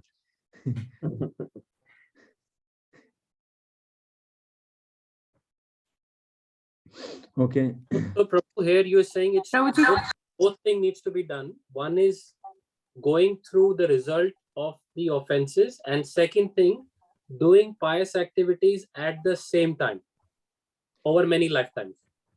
That means what we can understand that he come out from that sinful life.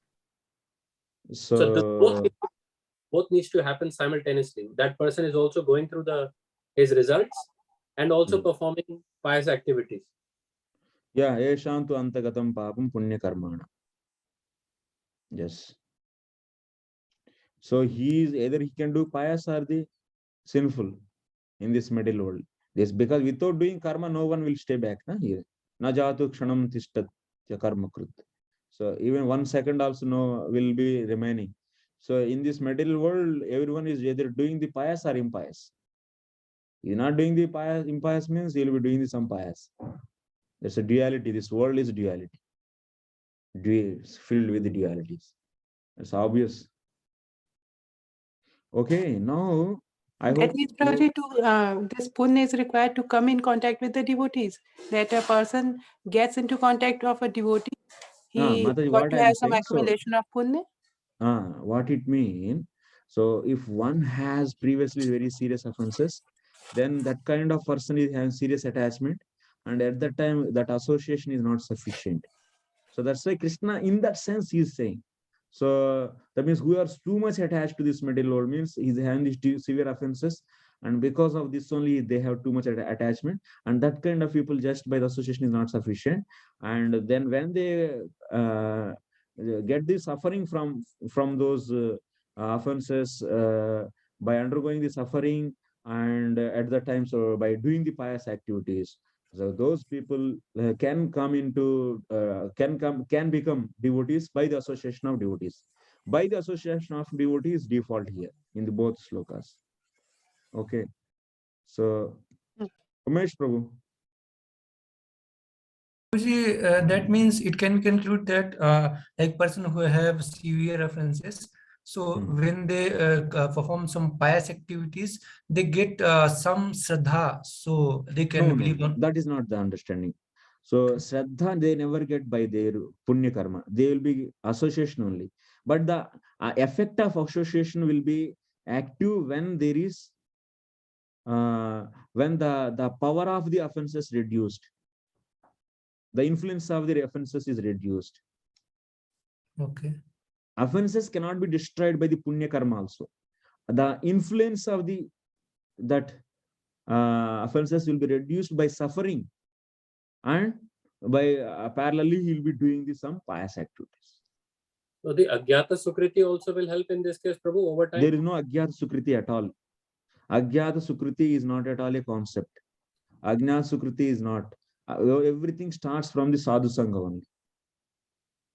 Yeah, even like, for example, someone helped a devotee with something without knowing during his time, you know what I'm saying is, does that help? Like, and that is, even to do that, one has to come in association of devotees in the past. yeah, like devotees going out, like you said, you know, for example, devotees going to the temple by someone's auto, and that auto wala, so he's getting some sukriti. Now he's taking the devotees to the temple. So you are saying this is Ajnata Sukriti? No, for that person is, but here devotee For that person, it is actually, Ajnata Sukriti. It's not Ajnata Sukriti.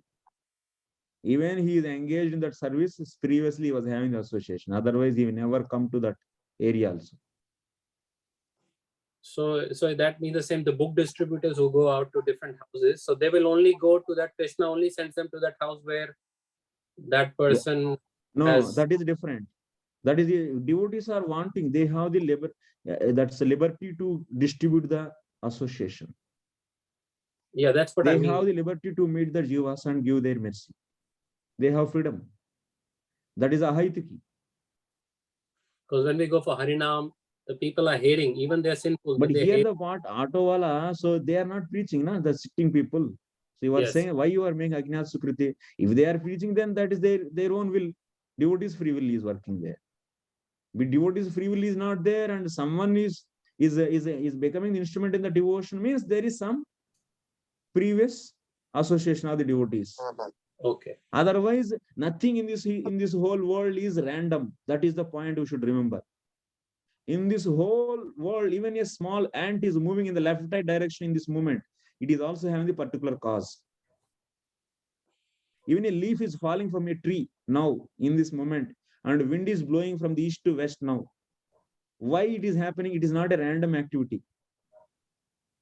Nothing is Agnata Sukruti in this whole world. Everything is Gnata Sukruti only.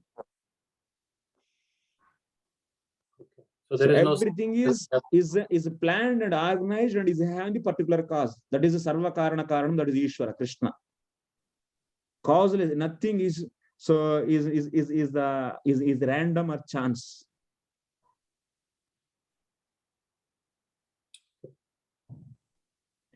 So that means devotees, they have free will actually. They are distributing and they distributed. They have the free will and they can give the kripa, whatever the way, wherever they want. Because their interest, that is. So Krishna never interfered into that.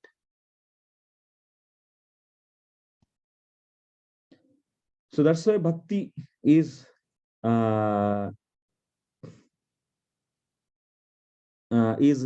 given to the jivas by the causeless mercy of the sadhus.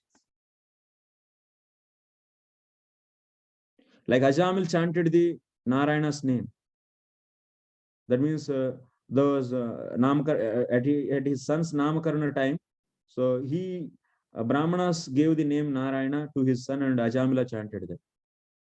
So why Brahmanas gave that name to his son? Is there any Agnya Sukriti?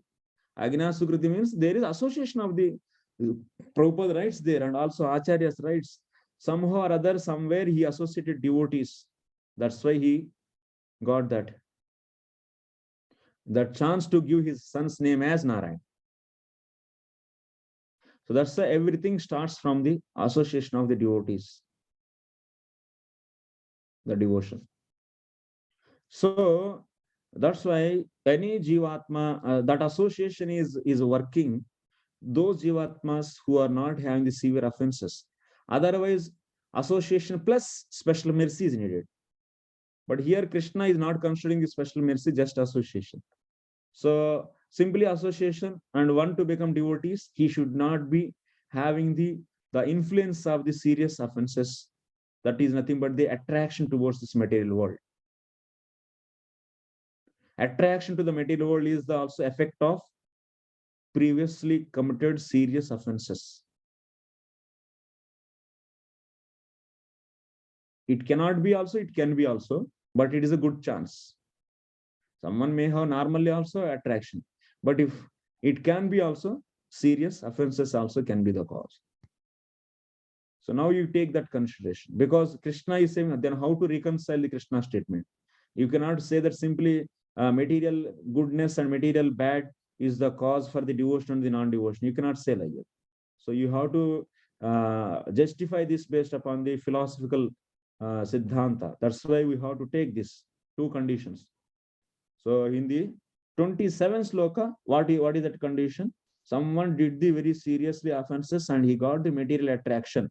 And those kind of people, just by association, they cannot become devotees. So that case he took and he is saying that means we are not too much so engrossed in this material world, they are not fitting for the devotion. That is the meaning of the 27th sloka. And in the 28th sloka, we are seeing what? Whoever is doing the devotion, whoever is doing the punya, and whose sin is reduced, and those will be becoming the devotees. So what it means? That means there someone who is not sinful, or otherwise if someone is already having the serious offenses, but they went through the suffering, and because of that the influence of the offenses are reduced. So in that case, just by the association, so there is a good chance to become the devotees.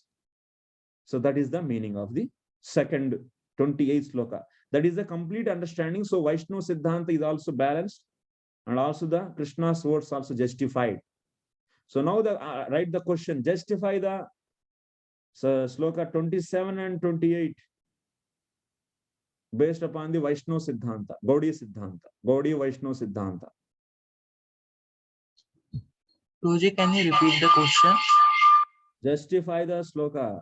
So 27 and 28 based upon the Gaudiya Vaishnava Siddhanta.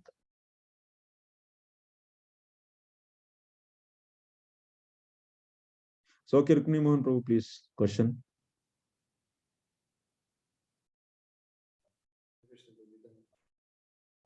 Prabhu, your voice is not audible. Okay, 1 second.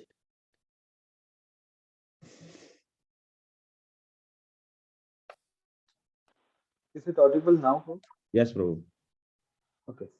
Prabhuji, when we are talking about the previous devotee association, Yeah. so does our previous devotee association also guarantees future devotee association? Like if someone did some bhakti, he had some devotee association and he falls down because of offenses or any other thing, generally like bad association and offenses. Then is there any guarantee that when the offenses, the effect of offenses is reduced, he will get devotee association? If he gets the devotee association, is it because of his previous devotee association or because of devotee's mercy? Can you come again? Like if someone had a previous devotee association, the question in one line is, does our previous devotee association guarantees future devotee association? Like yes. Yeah. Yeah. First association is will of the devotee, free will of the devotee. First And then association is, yeah.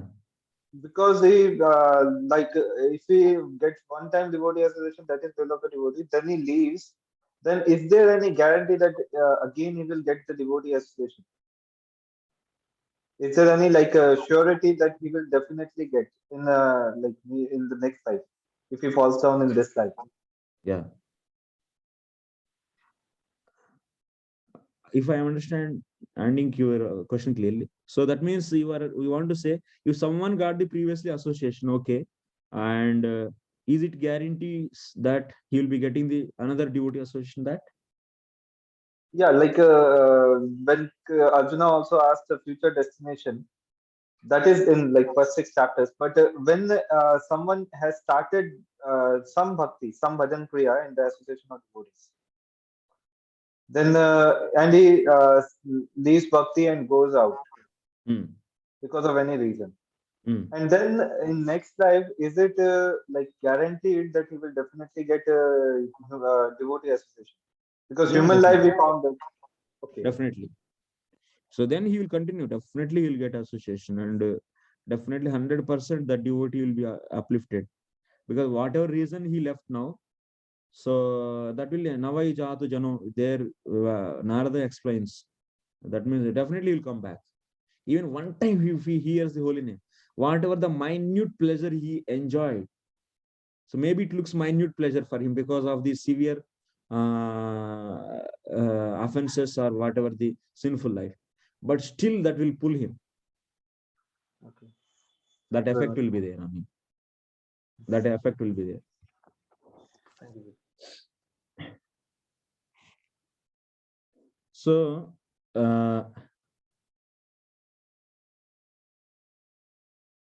I hope 28th is clear for everyone.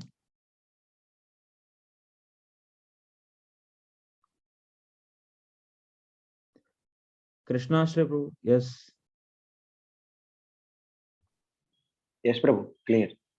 Yeah. Govinda.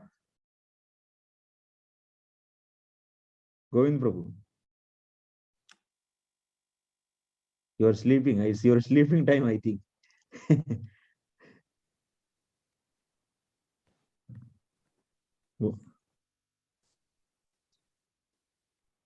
Your voice is not audible. I'm not, Prabhuji. I'm a little bit tired, but health is not good. I had a big day, Prabhuji. Kirtan and Harinam and all. I'm sorry, Prabhuji. I was seeing many classes you were sleeping. So that's why I'm asking. Night, 24 hours kirtan you do? No, Prabhuji, I have a regular 3 hours kirtan in the temple. That is it. That's why you are tired. Mm. Okay. Punya Shlok Prabhu.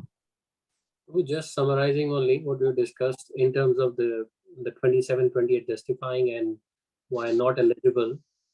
The answers is pretty much one, isn't it? Like, so in the beginning, the result of offenses is having great attachment to the material world and not having Shraddha to Krishna.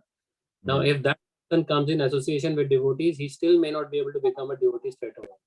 So for that person, he needs special mercy. And that person has to go through his offenses, which is done in the past. The result of that, he has to go Simple through. association is not sufficient. So that's why Krishna is taking the simple association. So in that, taking that, so he is saying that, so they cannot become devotees. Okay. Sorry, say that, repeat that, please. Simple association is considering. Because if devotees wants to give their special mercy, they can make any kind of person to devotee. And irrespective of whatever sin they can have. So if they are really powerful and pure devotee, he can do. So, but that case is not taking. In general case, that means just association is not sufficient for them. So because they have serious attachment, means they might be having the serious offenses, and that's why. So he is saying they cannot become devotees. That is the understanding we should get from the 27th sloka. So like in this example is Mr. Nair, so he came in association with Prabhupada, but still because of his offenses or material attachment or something, he wasn't able to. Yes. Is that right, bro? Yes. And then so that person needs special mercy, and if that person goes through his offenses and at the same time does lots of pious activities over many lifetimes, then he becomes eligible to get devotion after coming in contact with the devotees. Is that correct, bro? Yeah. When he went to the suffering, so by that suffering, it will be quite reduced. That means offenses are not reduced. The influence of the offenses is reduced. Offenses cannot go by the suffering. Okay. That is another philosophical, some minute point is there. If you say offenses are reduced by the suffering of this material nature, in the material nature, then philosophy will go out once again. So what is going? Influence of the offenses is reduced, and then his serious attachment will be reduced to the material sinful activities. Then he might be doing some pious activities. And that person, if come into the association, then he will become devotee.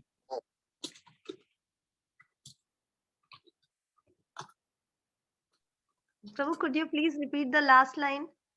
If influences are not reduced. Prabhu, I want to write it down. Offenses are not reduced by suffering. Influence of the offenses are not reduced. Then what you said? What is reduced?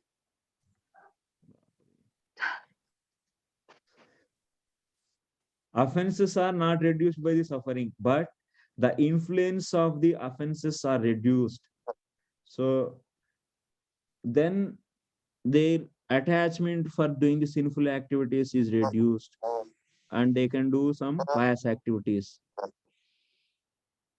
Those people in that situation, if they come in association with the devotees, then they can become the devotees. Okay, next 29 sloka.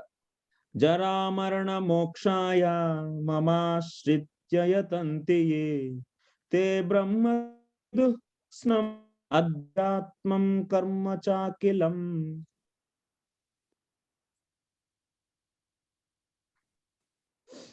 Translation. Maheshwar. Others not at all interested. Okay, no problem. Maheshwar, read. Intelligent persons who are endeavoring for liberation from old age and death take refuge in me in devotional service. They are actually Brahman because they entirely know everything about transcendental activities. Yes. What is saying? Intelligent persons. Jara marana mokshaya mamasritya yatanti ye te brahma viduhu krishna. Adhyatmam karma chakilam.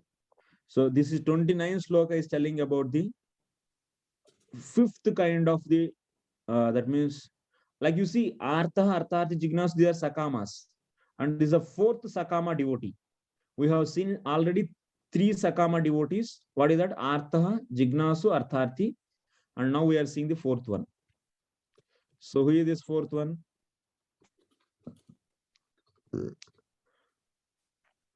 Mumukshu. Mumukshu.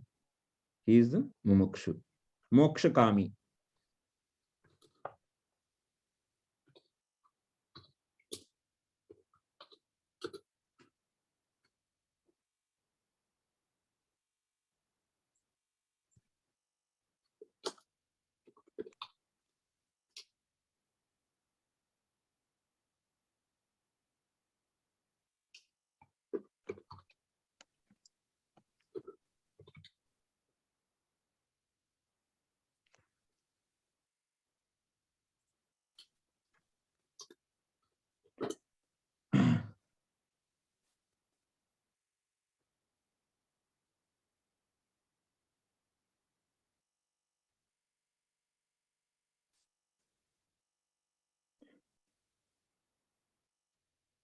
So this is fourth Sakama Bhakta is explained. What is his desire? Artha, Arthaji, Jignasu. They have some material here. Jara Marana Mokshaya. He wants to come out from the birth and death cycle. That means he is desiring moksha. And they, what they will worship the Lord. By that they will be knowing the Brahman. Huh? They will be knowing Brahman. And also knowing the self. So they will be knowing the Brahman and also they know Adhyatma means knowing the self. And also knowing the karma. So they will be, knowers of these 3.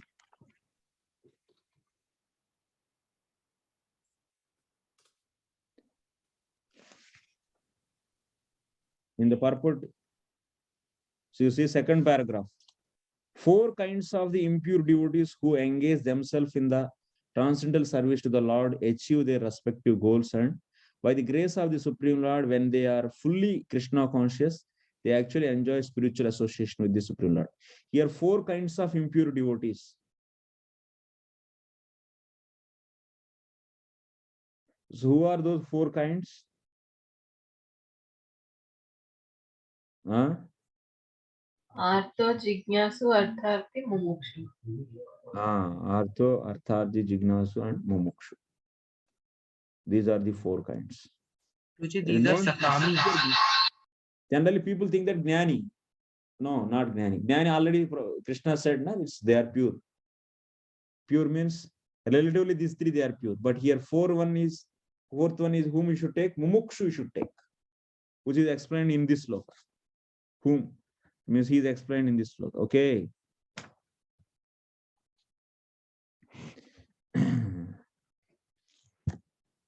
So if they one day go to the demigods for this liberation, if they go to the demigods, will they get any liberation?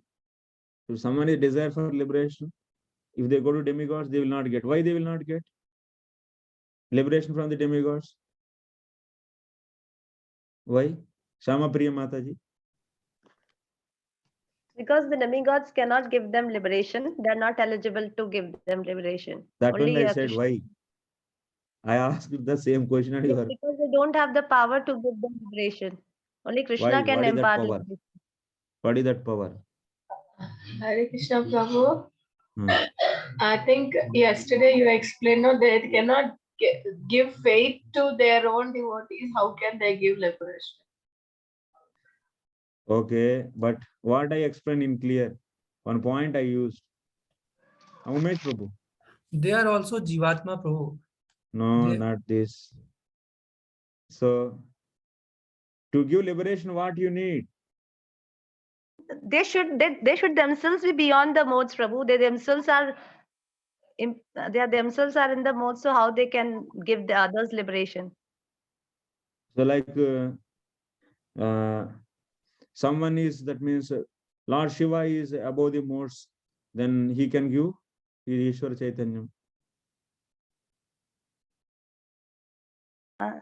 Without the sanction of Krishna, he cannot give. Then what is the need?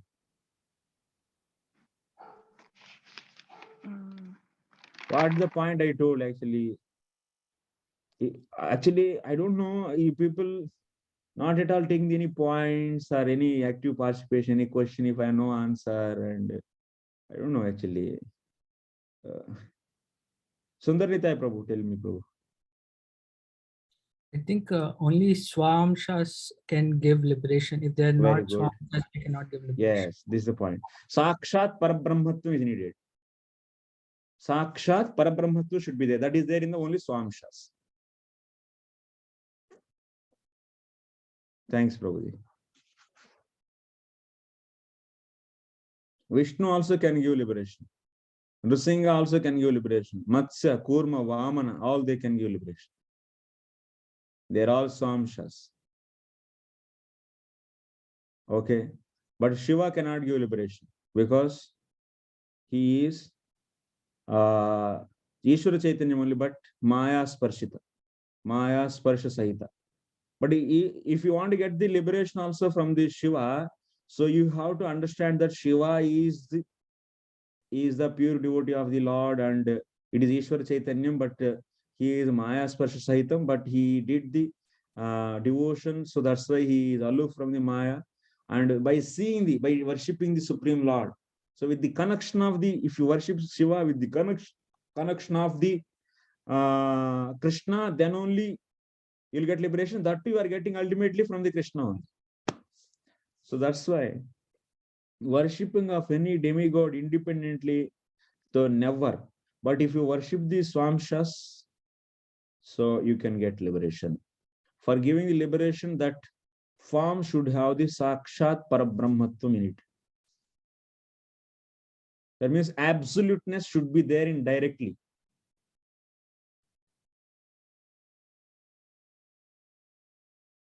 That is the understanding.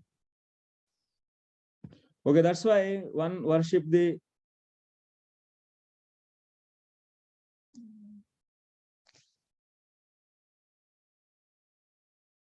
so you might be expressing thinking that so preaching application, yeah, this is a preaching application. If you understand philosophy properly and if you present the proper philosophy to anyone, that is preaching application. They will easily get the convinced.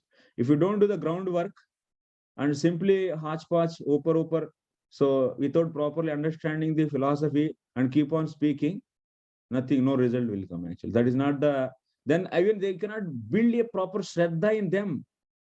Coming and going will happen. Only for temporary results, they will come for some time and they will leave back. So my point is, so try to get the first of all clear understanding about the philosophy, the truth, and explain them to the proper way, which is very understandable to them and is really convincing them.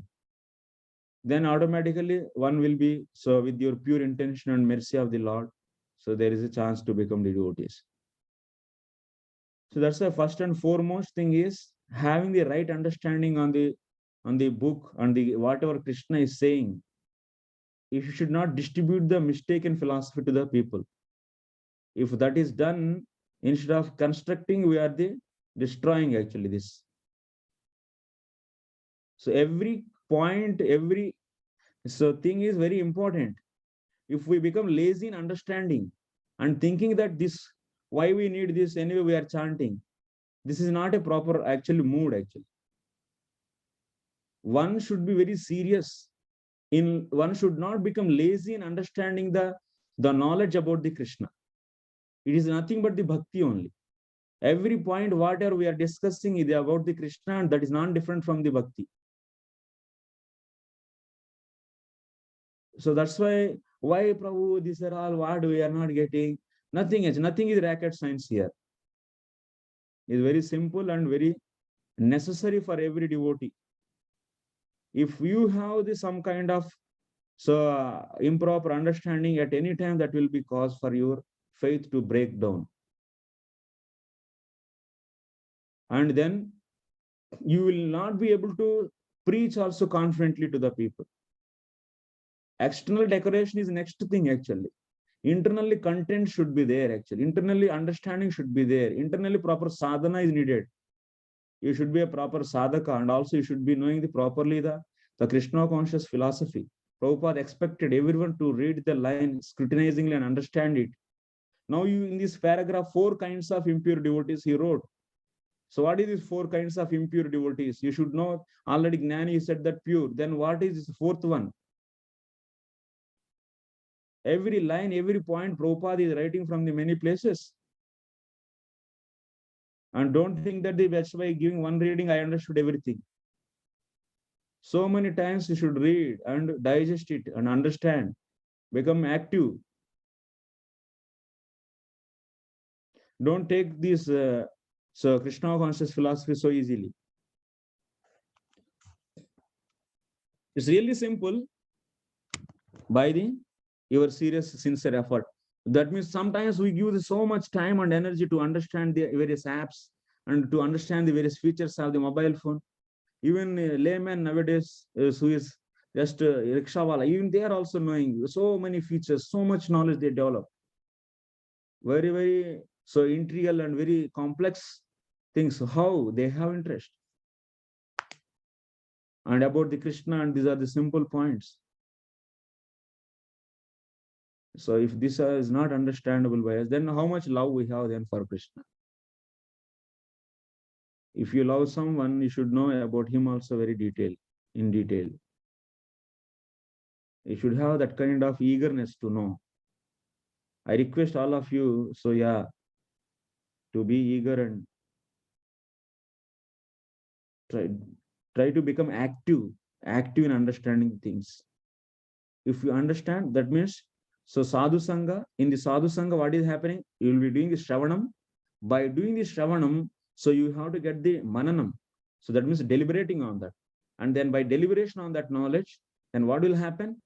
Then your samshayas, your doubts, that means, that means whatever the samshayas, that means doubts, to accept Krishna and to reject the other ones. So that both those doubts will be cleared. Samshaya and viparita bhavanas. Asambhavana and viparita bhavanas. So these are purified. Then you are eligible to do the Vaidhi sadhana bhakti. That is a shraddha, that strong shraddha. When you got, what is by reading this Satam Prasangad Vamavirya Samvido Bhavanti Utkarna Rasayana Tadjoshana Ashu Apavargavartmani Shraddha Ratir Bhakti Anukramishati. Kapil Bhagavan is saying, just by hearing the past tense of the Lord, that means whatever he spoke. So by hearing that, one will be getting the Shraddha, Rati, Bhakti. So by, it is nothing but Krishna's speech. By hearing this, you'll be getting the Shraddha. By having the proper strong Shraddha, one will be convinced to do the properly sadhana.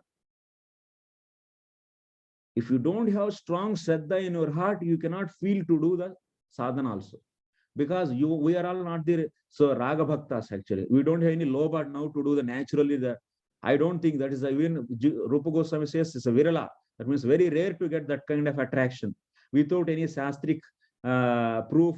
By just hearing Krishna's past tense, spontaneously one is getting the attraction and doing that. If you are having that kind of attraction, definitely I don't say that you don't need to attend these classes. There is no need to study any books also. If you have that kind of spontaneous attraction, just that means now all the time you are interested to hear the Krishna's holy names and kirtans and always doing his worship, and you are fully eager actually in that. Anyone is there, they can raise the hand. So I am not telling about him, so please forgive me. So if you are like that, so I am not indicating that, but others, whoever are there, whoever is not having that spontaneous attraction, for them, what need actually to do the sadhana? What is the motivation? From there they will get from the Shraddha only. For Vaidhi Bhakti, what is the qualification? Shraddha. If you have Komal Shraddha, you'll be doing the very loose Lunj-punj devotion. That means weak. So you will be following rules and regulation very lightly. If you have strong Shraddha, then you will be having the very determined for that, and you will be following the every rules and regulations very systematically and seriously. So that's why by reading this, one is devotion is happening, definitely your rati is increasing, and also your Shraddha is increasing.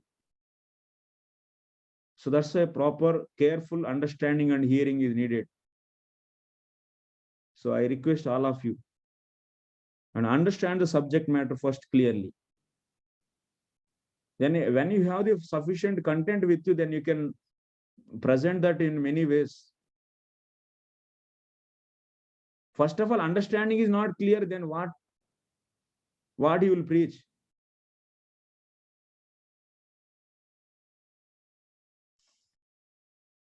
Okay, last sloka. Sadi bhutadi daivam mam sadi yagnam cha ye vidu prayana kale picha mam te vidur yukta chetasaha. Translation.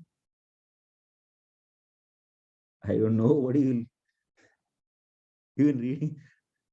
Adoksha Prabhu, yes. I am asking so many times the translation, and even nobody is interested in volunteering, raising hand also. What you people actually, what kind of interest, what is the problem? And my teaching is problem, or your problem, or I am not able to understand. If teacher is asking, can anybody translation? Even after 2 minutes, nobody is simply sitting. And it shows that it's so lethargic and dull and no interest to hear. If you have a problem with me, then you can tell next class onwards I will not come. It's not a problem for me. Your teaching Okay, is not Aduksha, read. So he told to raise the hands in that smiley. That's why we are getting delay. We're Otherwise, we confused got about to raising the hands in the translation also. That's why we are not raising the hand. Your teaching is perfect, Prabhu. No, you can raise the hand, and I can raise means in the electronic hand you can raise and I can select. But I am seeing for the 1 minute, I am waiting and nobody is raising hands, and I am reading myself. I don't know what is the problem actually. That's why. Okay, Aduksha, you read. Translation by Srila Prabhupada. Those in full consciousness of me, who know me, the Supreme Lord, to be the governing principle of the material manifestation of the demigods and of all methods of sacrifice, can understand and know me, the Supreme Personality of Godhead, even at the time of death. Okay. So now finally what Krishna is saying, thus in full Krishna consciousness of me, that means that he is telling about that same mumukshu. The mumukshu case is continued here. He is saying that by the influence of the devotion. So what? Esham idrisham madjnanam syat tesham antakalepi. Actually, this sloka is not only that, all these artha, artharthi, jignasu, even this mumukshu and whatever, that means even gnani, whoever is doing the devotion. So whoever is doing devotion, by the influence of the bhakti, they will be getting the knowledge about the Lord. And also antakalepi tadeva gnanam syat natu anyesham iva karmopasthapita. So bhavi deha praptyanurupa matir ityaha. So they will be getting the knowledge about the Lord, and they will be going back. Prayana kalepi mam chete viduhu. Even at the time of the death, they will be knowing the Krishna only, not the. They are not going to get the the bhavi deham, that means the future material body. That means if you do devotion in this life, so what will happen? So by doing that devotion, by the influence of that devotion, one is able to remember the Krishna. And yam yam vapi smaran bhavam tejichyante kalevaram. So what Krishna is going to say, So whatever bhava you keep, based upon that, whatever the mati you'll be having, whatever the heart you'll be having, so condition of the heart at the time of death, based upon that only you'll be getting the next body. If that means if one does the devotion in this life, by the influence of that devotion, what will happen? He will be Krishna conscious, and he will be going back to the, he'll be getting the knowledge about the Krishna, and he will going back to the Krishna. If someone is having the material consciousness, karma consciousness, then he will be getting the another body based upon that bhava, whatever bhava is having at the time of death, because he didn't practice bhakti. So who will remember the Krishna at the time of the death? Everyone can remember whatever bhakti we do, so that by that we will be remembering? No. Everyone cannot remember the Krishna. Even if you do bhakti, so what is, when you can remember, even if you're doing the bhakti, when you can remember? When all the offenses are completely eradicated. Then only you can remember the Krishna. If you have even a single offense with you, then you cannot remember Krishna. Conditions are applied. By doing devotion, at the time of death, you'll remember Krishna. That is a point true. Yes, that is true point. But in the bracket actually note, so star mark, conditions are applied, and condition is provided he so nullified his offenses completely.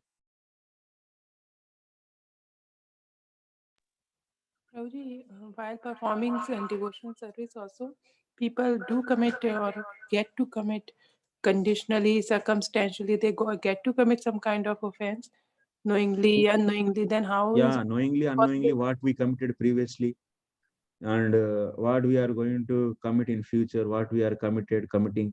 So those all has to be cleaned. How is it practically possible, Prabhuji? By doing the devotion continuously. Tivrena bhakti yogena. Yesterday you didn't tell the practical steps. By sincerely following, and by sincerely doing the Krishna. Service to Krishna. It's yes.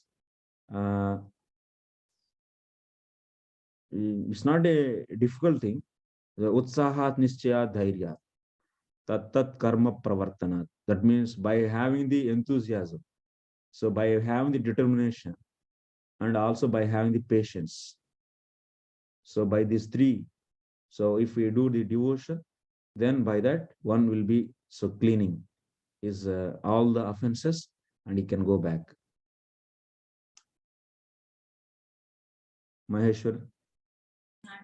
Hare Krishna, for that, we can also elevate it to that stage by pure devotee's mercy. Is right, Prabhuji?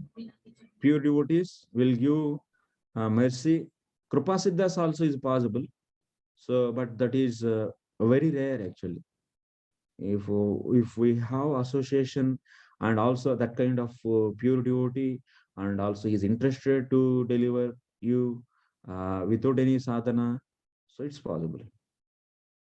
But it's very rare actually. That is, most of the people are the sadhana siddhas. Kripa Siddha, Kripa they will give, Vaishnavas they will be giving the, especially Guru will give the Kripa. So Kripa, initially sadhus will give Kripa by giving the seed of the devotion. Then after that, so there are some stumbling blocks to not to grow that bija to fructified, and it is going and giving the some ankura, that means sprouting and growing. So it may not happen because of his serious offenses with us. Then Guru can give the mercy. So there to remove the stumbling blocks, major stumbling blocks which one cannot remove by himself. But ultimately, Jivatma has to take care. So he's committing all the offenses all the day, every day, and someone will be responsible for that. No, so he has to take his own responsibility. So Krupa is also having its own limitations. Limitations means, so if we do Krupa, that means we do the careless about our devotion, not serious, and not developing our heart so soft, and not at all we are not careful about the association of the devotees, and we are not careful in the dealing the devotees, and simply, oh Krupa, I will get and I can go back, and not following the instructions given by the acharyas. Oh, no problem, Krishna will take care, or the Vaishnavas will give Krupa. So this is also is making your heart hard, and is also offense actually. Is also one kind of offense. Just on the strength of the holy name, committing the once again aparadhas. So that's why one's heart should be very soft, and he has to become very, that means meek, humble, and completely taking the responsibility of his. So how much Vaishnavism is there? I will commit my mistakes and I will become lazy, and someone will go Krupa and I will go back to the Godhead. Is it the right move?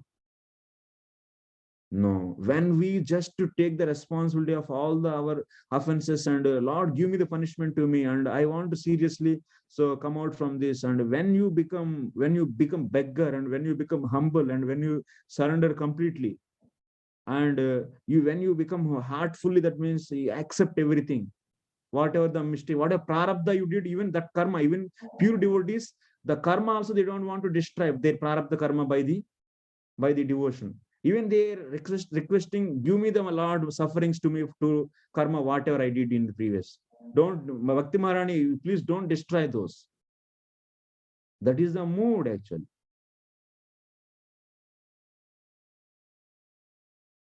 That is a mood we should develop. It's not that I will commit the mistakes, or I can be easygoing life and happy life and just careless life, and someone will give the krupa. No, actually, that is not the right mood of any devotee actually.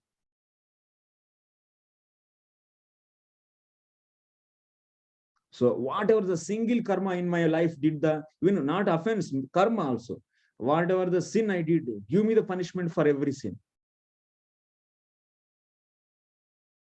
I am ready to undergo the full sufferings, even any lifetimes. But Bhakti Maharani, you don't destroy those. That is the mood one should have. That is the softness. In bhakti, the heart should become very soft and soft and soft.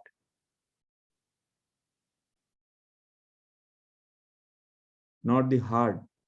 If our heart becomes the hard, then we are not devotees actually. Okay. Then in that heart, holy name, by hearing the holy name. What is that?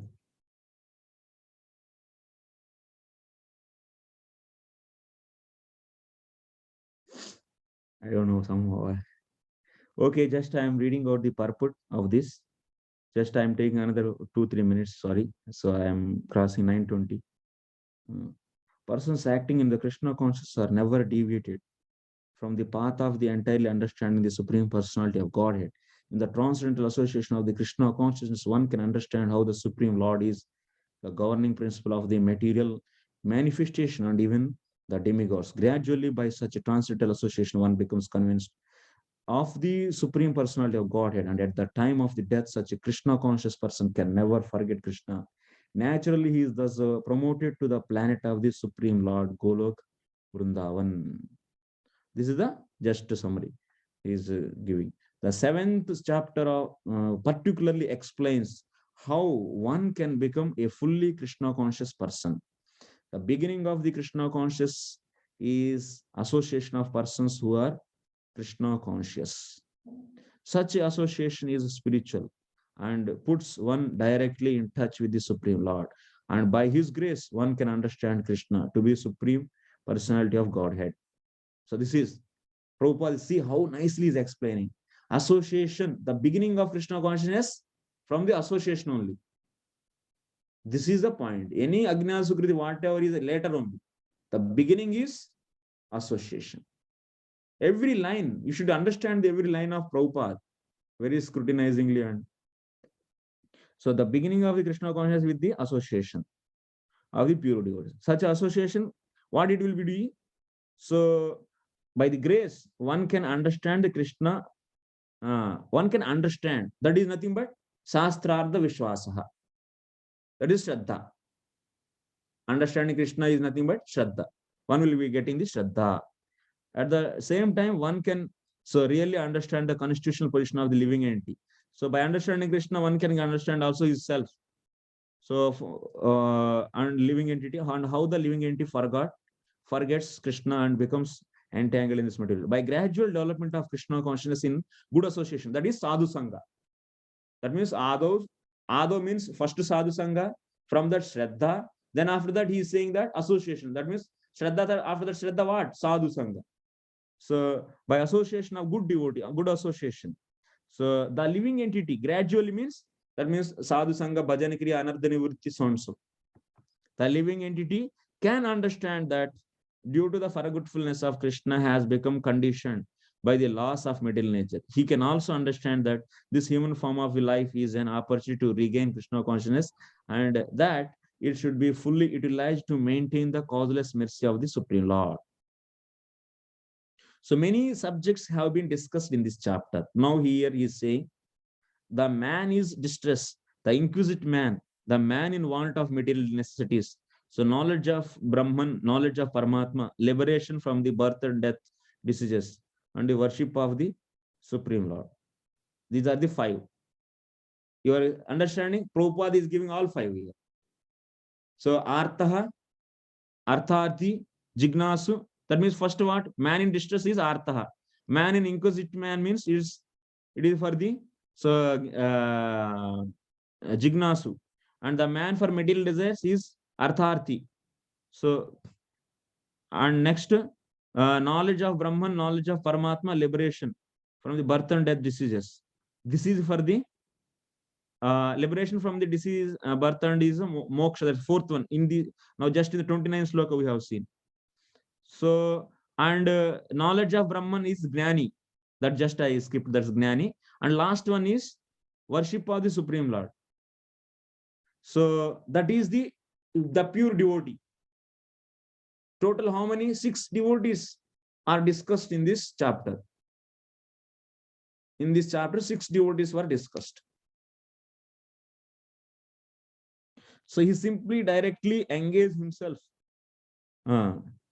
However, he who is actually elevated in Krishna consciousness doesn't care for different processes. He simply directly engages himself in activities of Krishna consciousness, and thereby factually attains his constitutional position as an eternal servitor of the Lord Krishna. In such a situation, he takes the pleasure in hearing and glorifying the Supreme Lord in pure devotion service. This is that's the first sloka is telling about the pure devotee. In this, so worship the Supreme Lord. So here, that person here, Prabhupada is explaining. That's a pure devotee's case he is explaining here in this line.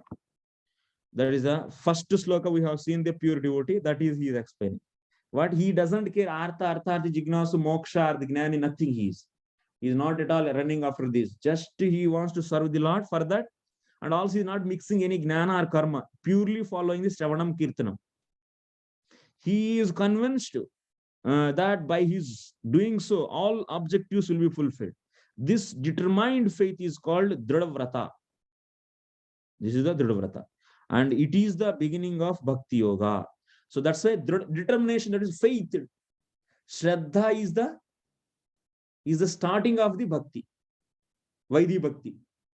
So that's why how the Shraddha, that means he understood. That means by the association of the Sadhu Sangha, so by the Sadhu Sangha, so he understood the nature of the Lord and the absolute truth. And then he got this strong Shraddha. So that is the beginning of the Bhakti. That's the point I am mentioning. If you don't understand now the subject matter, from where you will get this Shraddha? And your beginning, how the Bhakti process will start.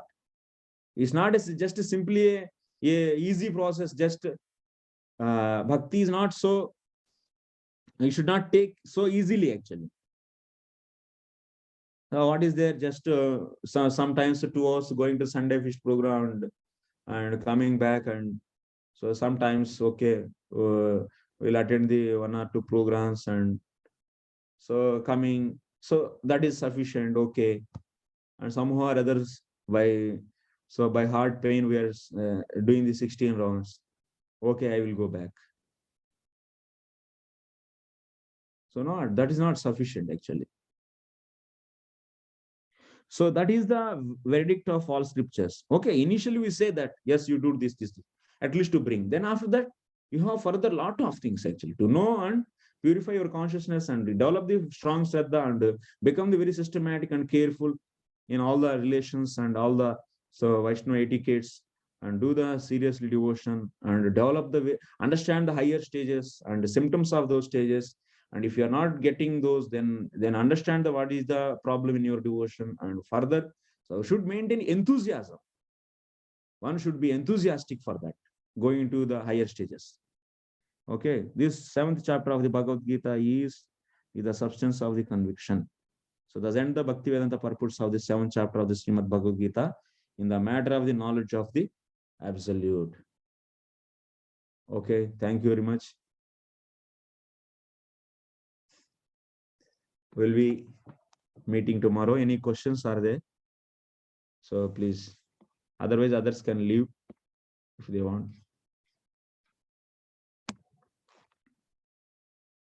Prabhu, one question. Yes, Mataji. The 6 kinds of devotees. One is Artha, Jignasu, Arthati, Jnani, No, Mumukshu. Mumukshu, and Jnani. And the Kevala Bhakta. Pure The devotee. 6 kinds. The 6 Yes. kinds of devotees are these only, na? Yes, yes. Okay, Prabhu. Thank you. Yes, Shamapriya Mataji. Prabhu, I have one question. Like in text 25, Krishna is telling that I am never manifest to the foolish and unintelligent. He's Yes, mentioning Mataji. about the foolish and the unintelligent. Yes, And, yes. and before that also he mentioned about the foolish and unintelligent, the mudhas and the maya partigyana. They are also like those whose intelligence has been stored away, and those who are like so like Nashta. different.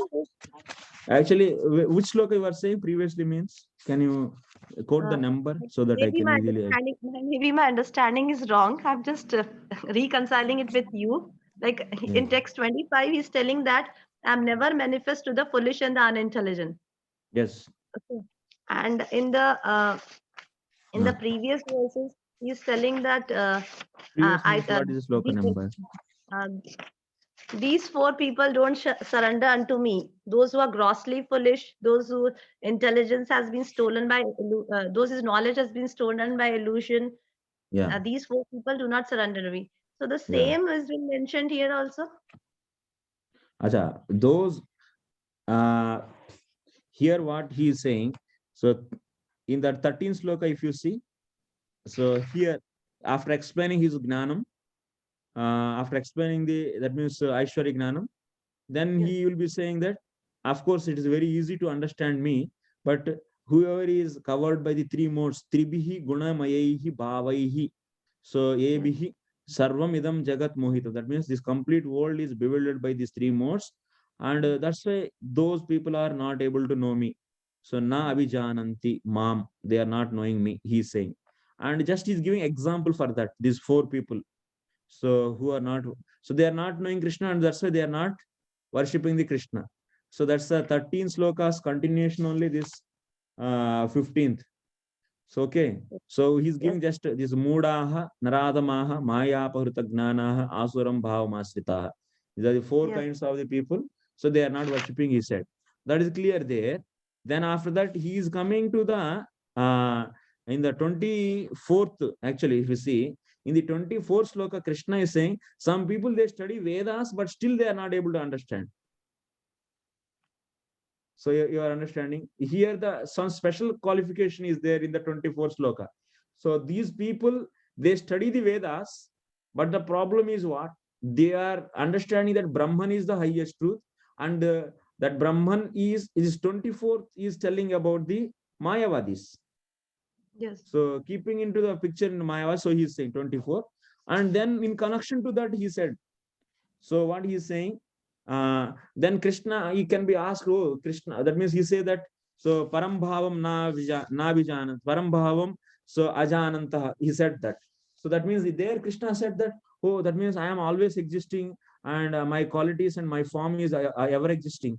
So then one may ask, then you are ever existing, why you are not visible to us in this Vrindavan? Now in the Golok Vrindavan, you are always there. So why you are not visible then? So then he's saying, I am covering myself with my Yoga Maya. Just to answer that, he said this here. Okay.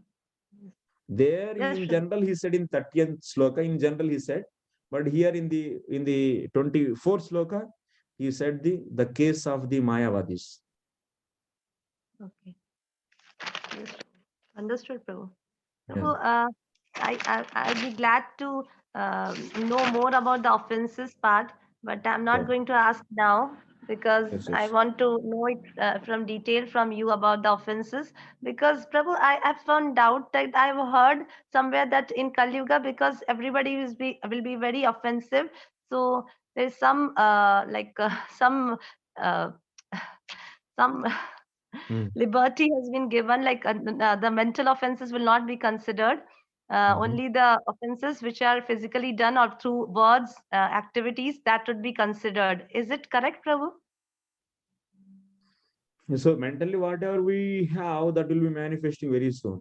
That is because mentally also, if you have offensive mentality, so that heart is very hard actually. So what is the qualification? So to improvement of the devotion, so the softness of the heart. So if one is so helpless and in the helpless mood, so something is happened, and that otherwise one devotee has to be so always careful in mentally and physically and verbally to not to commit any offense. And someone is accepting helplessly, that means he is fully trying and 100% and completely he is ready to follow, and something is happened even unknowingly. So then in that case, so that is forgivable by the Lord's special mercy. But otherwise, if we make this as excuse, and then that still that heart is not is soft, is not really, that should not be actually. That's not the right mood then. We have to manasa vacha karmana. That means so all the ways one should try to avoid the offenses.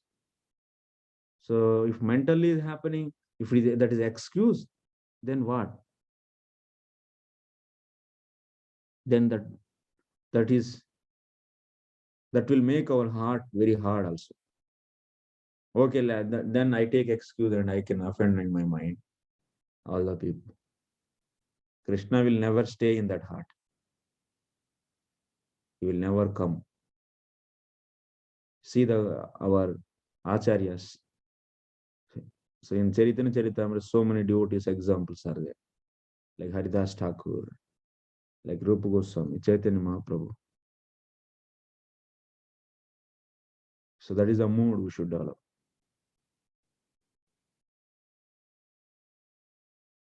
Yeah. So as much as we know, this devotional knowledge will make the heart soft. And in the case of the Jnanis, the knowledge about the soul and knowledge about the Brahman will make heart very hard. So that is a symptom actually. What is the advantage of knowing this devotional knowledge? It should make the heart so soft and soft and soft. That is the goal. That is the purpose actually.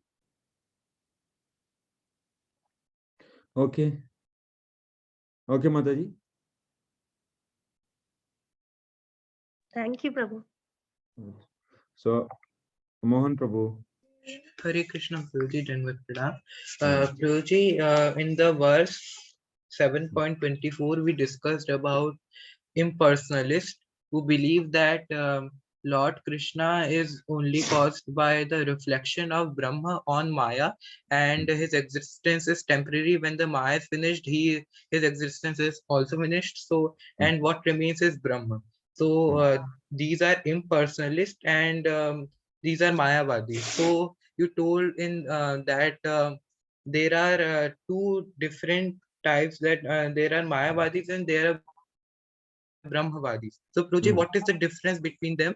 I just want to clarify. Yeah. So yes, Prabhu. So Brahmavadis, they will never commit any offense. So they will be knowing the Krishna's form also as absolute truth, and it is transcendental. But their interest is only merging into the Brahman. So since they are not offending towards the not offending the Lord, so they are not getting the any kind of implication. They will merging in. They can merge. They can go and merge in Brahman. But in the case of Mayavadis, so they are offending the Lord's form. They are treating that Lord is temporary. So that's why in that case, they will not get any Brahman realization. Okay, Prabhuji. So Brahmavadis, their thinking is that they are accepting Lord Krishna as the supreme, but they want to merge in him. But the Mayavadis are not accepting Krishna as the supreme. They are they are offensing the Lord Krishna's form. So that is why they are not good. Good. Thank you, Prabhuji. Hare Krishna. So Vanshi Priya Mataji.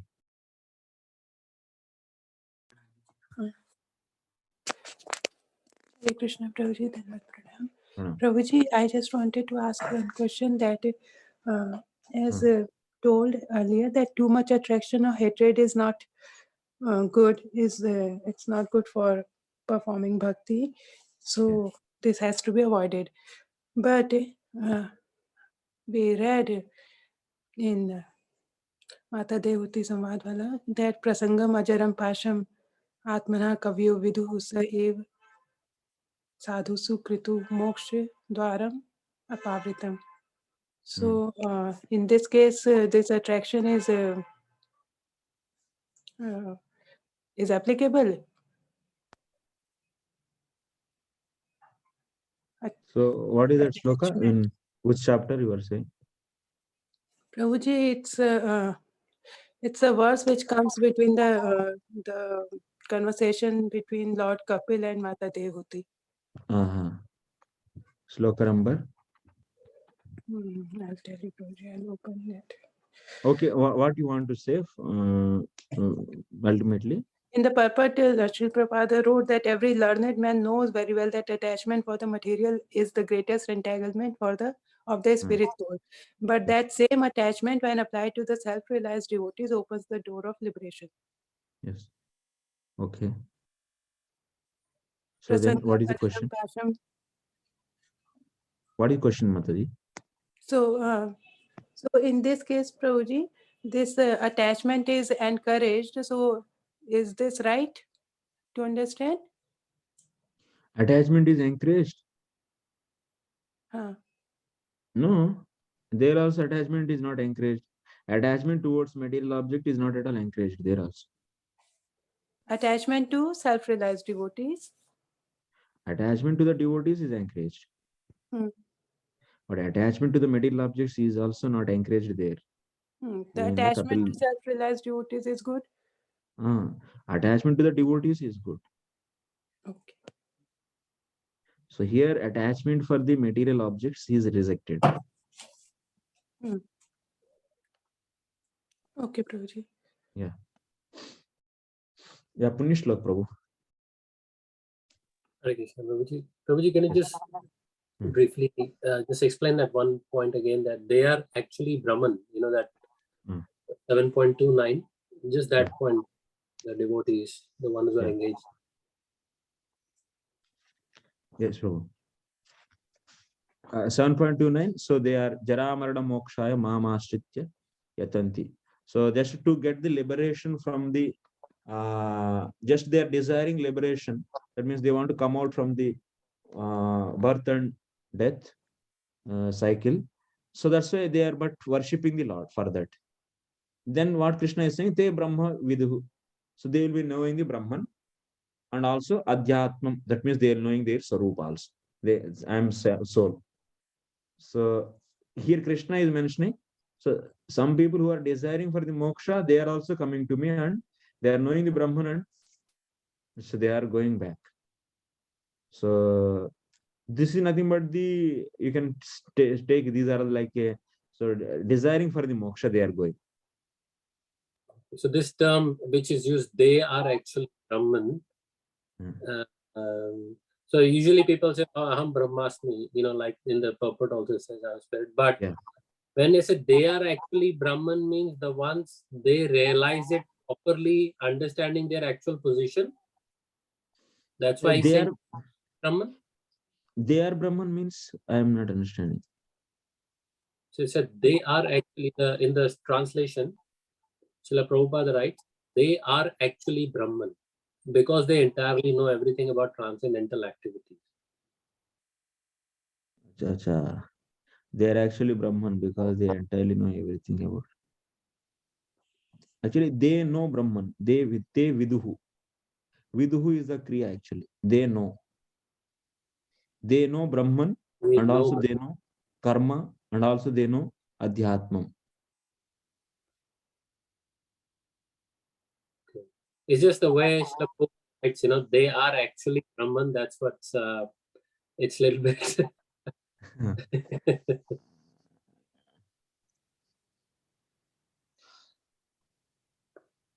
They are actually Brahman. Anyway, they once they know Brahman means they are becoming Brahman in that way. Should extended meaning we should take it. Yeah, so but if you want to have the literal meaning, they means they means they, viduhu means no, they know. What they know? Brahman, and what else? Adhyatmam, that is the self, and karma. Yeah, it's over here. It's like Srila Prabhupada using the word they are actually Brahman. It's like you're saying, oh, these other people, they are this, not. But these people, they are actually Brahman. So it's like, is it in that way that the others who are not following, who are not serious about the endeavor, who are not endeavoring seriously to get out of the liberation or towards liberation, to get out of the cycle of old age, death and all that, by performing devotional service, they are actually Brahman, but not others, who are not trying to do that. Is it in a, what I mean? It's in that sense, even though we know everyone is a soul, but it's just a way of putting a point, is that they are actually Brahman because they are trying hard. They are, to get out of the cycle of birth and death by performing my devotional service. He is comparing this, they are actually, why he is saying, Esham tu antagatam papo. That means previously those Mayavadis, they are not really reaching the Brahman. Yes. That is the sense actually, not the remaining Artharthi Jignasu. But in the justice in the previous sloka, Krishna himself is saying, they are accepting Avyaktam, that means Brahman, but they are not accepting me. But in this sloka, he is saying that, so, but someone is trying for the liberation and they are worshipping me and they are knowing the Brahman. Because they have the full, and they are going back. That is the meaning. Paramatma and Bhagavan, they have full knowledge. So, but they want Brahman because they are desiring that much only, but they are approaching the Krishna. So that's why they are knowing. So this is Jnana Mishra Bhakta. It's Jnana Mishra and also it is Jnana Mishra Bhakti only. It is also, but here it is not the Bhakti Matra Kama Jnana Mishra Bhakti. It is the Moksha Kama. That means Moksha Kama Jnana Mishra Bhakti. This is also another type of the Jnana Mishra Bhakti. So Prabhu, one difference between Brahmavadis and Jnana Mishra Bhakta, their goal in a way is same, but the way they approach that goal is different. Is that correct, Prabhu? Brahmavadis also, they don't offend. They don't offend means they don't Yes. give the negative meaning or the indirect meaning of the form of the Lord. So another meaning, actually wrong meaning they don't give. So Yes. but the Brahmavadis, how Brahmavadis also, they realize this can be realized without offending also. One can study the Vedas, and after that they go for the meditation, and they can do like in the first 1 to 6 chapters. So we have seen that is a one process where they are hardly so fully, that means following the 1 to 6 chapters, that's Ashtanga Yoga, everything they are following after doing the Nishkam Karma Yoga, purifying heart. So that is also possible. And some people, they understood and they came for the Lord just to get the liberation. They are worshipping. So Brahmavadis can only go up to the level of Paramatma. No, Paramatma, Brahmavadi, not necessarily. If their association is there, like that yogis, Ashtanga yogis who are meditating on the Paramatma, then they will. Otherwise, they will be meditating on the Lord just as object they will take. So Paramatma is just an object for the meditation. Then after that, so they will be seeing that by that. So finally, when the mind is completely focused, then they will be removing their mind from the Lord, and just they are destroying their linga deha by the removing from that. And their soul is independent, going and merging into the Brahman. Okay, so then, okay, so if they have that association to go up to the level of Paramatma, they do. But with Jnana Mishra's Bhaktas, they are still worshipping the Shama Sundara, but they have the desire for merging into him. Or yes, they want to reach the Brahman. They want to reach the Brahman by worshipping the Shama Sundara form. Whereas if they don't worship the Sundara form, they are meditating, and usually they go up to the level of realizing themselves, and when they advance more, then they get up to the level of realizing Paramatma. That depends upon association. Association. Going up, everything is depends upon association. Right. Okay, so that's the difference between the two then.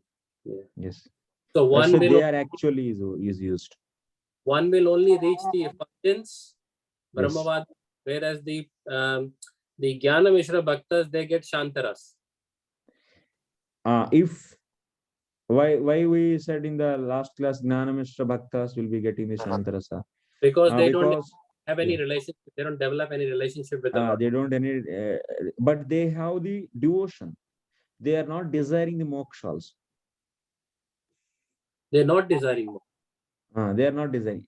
If they are desiring, if you say, then this category will not come, this fourth category. Oh, so what else? So how come? So what is their desire then?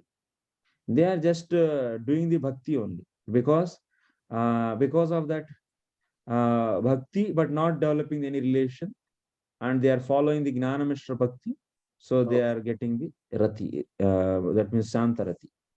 So again, this is no desire. That is why it's giving That's that. why it's not Sakama actually. Yes, okay, it's not Sakama. And because no other relation, that's why they attain Shantaras. Yes. Okay. Thank you.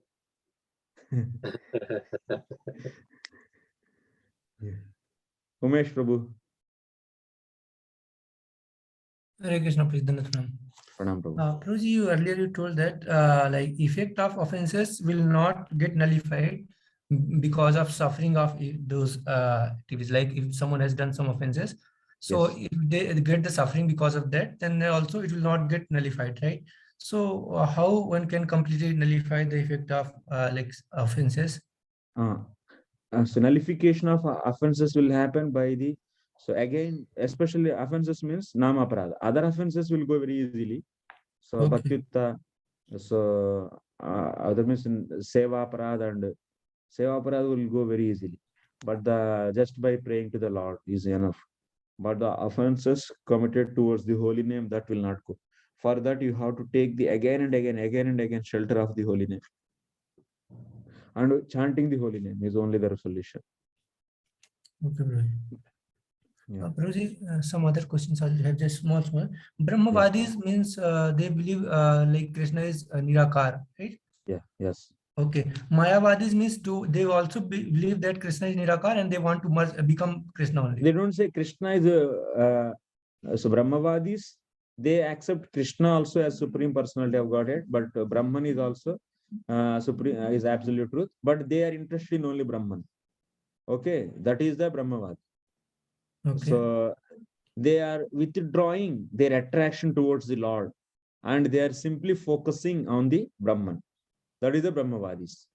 Even if they meditate on the heart, Paramatma, while realizing, still they don't want to get any attraction. They forcibly withdrawing that.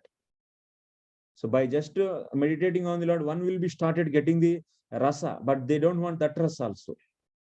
So they are forcibly stopping that and going and merging into the Brahman. That is Brahmavad. But in the case of the Mayavadis, they are saying the Lord's form is not transcendental. Okay. And they are saying this is a Maya Vachana Chaitanyam or Maya Pratibimba Chaitanyam. So they are giving the wrong interpretation about the Lord's form. So that means they are offenders. They will not get any Brahman realization. Okay. So Brahmavadi accept like Krishna and Nirakar both are same, but they focus on Nirakar root, right? Yes, they know Krishna is in the form of Paramatma, is in the heart also, but still they will withdraw that. Okay. And Advaitvadi, then proceed. Advaitvadi is Advaita. That's Mayavadi philosophy is given by the Shankaracharya, and that is known as Advaita philosophy. And whoever is following that Advaita philosophy is known as Advaitavadi. So Mayavadis are exactly Advaitvadi only, right? Yeah. Yes. Okay. Or Shankaracharya Anucharis followers. Okay, Prabhuji. And Dvaitvadi, Prabhuji? Dvaitavadi is as Madhva followers. Madhvachar. So we are Dvaitvadi? We are Achintya Bheda Vadis. Okay, Prabhuji. We are not Dvaita, we are not Advaita. We are the Bheda. Okay, Achintya Veda. Difference and also non-difference, both we accept. And that is inconceivable. Okay, Prabhuji. Thank you, Prabhuji. Ramcharan Prabhu. Yeah, Hare Krishna Prabhu. Just a quick clarification, Prabhu. This verse 728. So here it says that Yesham tu antagatam papam janana punya karmanam. So yes, yeah, we discussed very like broadly, Prabhu. You mentioned that.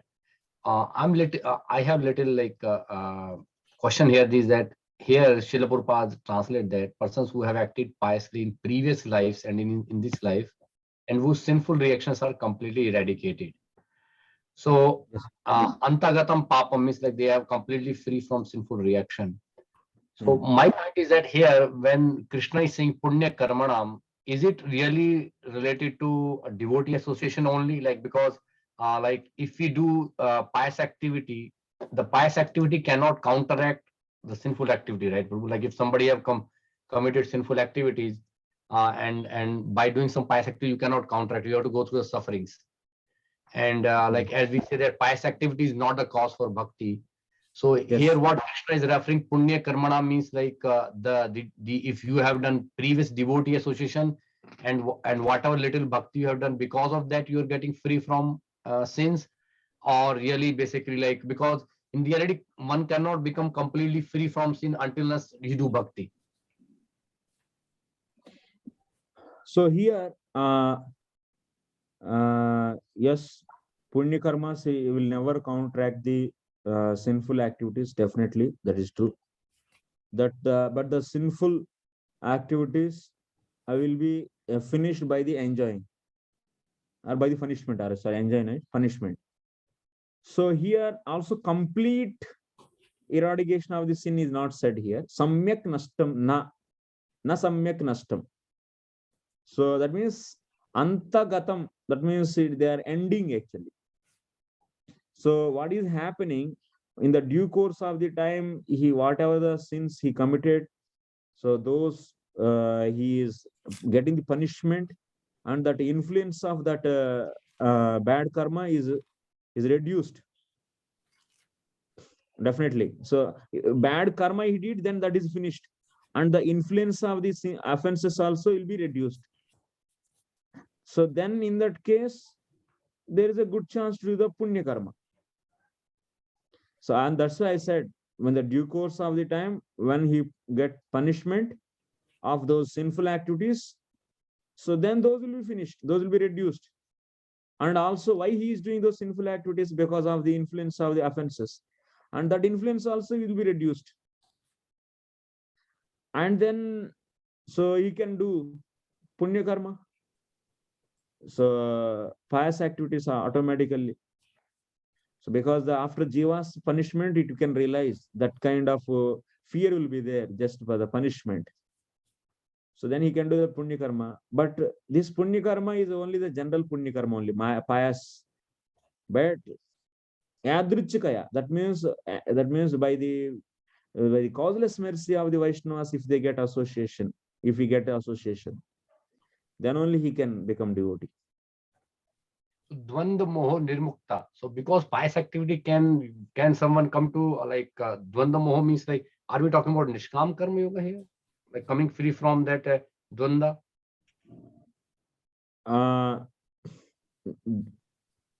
moha vinirmuktaha means, since he is situated in the goodness, punya karma means what? One is situated in the goodness, mode of goodness.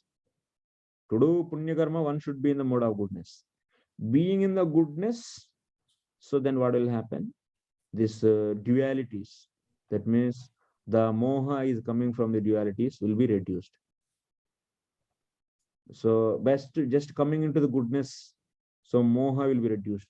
That is the nothing but in the case of the jnanis, so by the purifying the rajas and tamas from the heart, so one will be understanding that this material, that the attraction, that means he'll be detached from this material world. That means here, Tandva Moha, how it is Vinirmukta, that means he's coming, how he is coming from this illusion.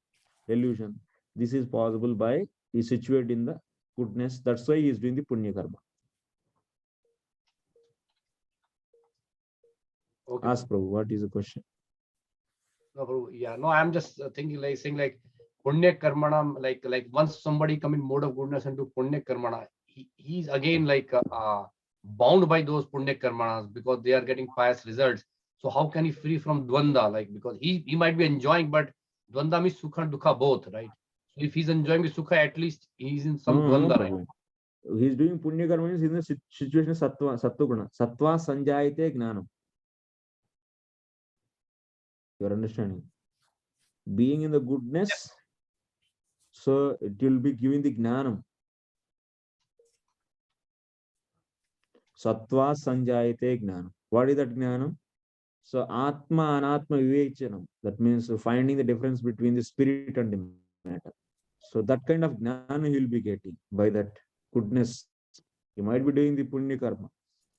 So that's why his delusion is reduced. So then he get the association of the devotees. He can become the devotee. Okay, Prabhu. Okay, sure. Thank you, Prabhu. Yeah. So any questions? Vanshi Priya Mataji, chali gayi. You're raising hand.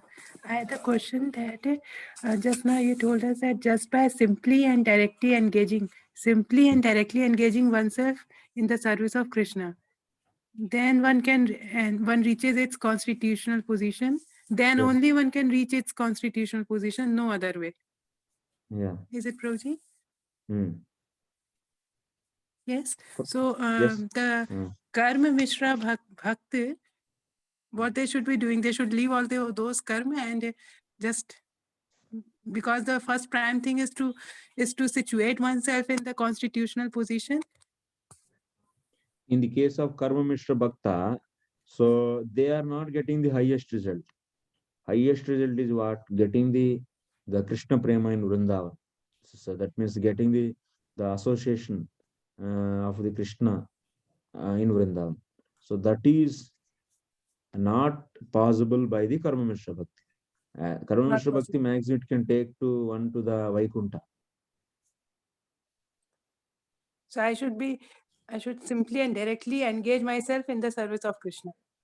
You have to follow the process given by the Guru Maharaj. आपका गुरुदेव दिए ना process what he has to do. So then उन्होंने तो बोला है कि engage, use your knowledge to serve Krishna. मतलब he has given me the instruction, use your knowledge to serve Krishna. I had asked him many times. I asked him thrice. 3 times he said the same thing. In 3 meetings he said the same thing. He said that this is for you and you do that. Yes. So you have to study properly this knowledge and understand and so distribute to the other Matajis. So that by doing that service and keep on continuing your sadhana, and so slowly one can progress. Okay. Any other questions from other? Ramlingam Prabhu, how are you? You are from?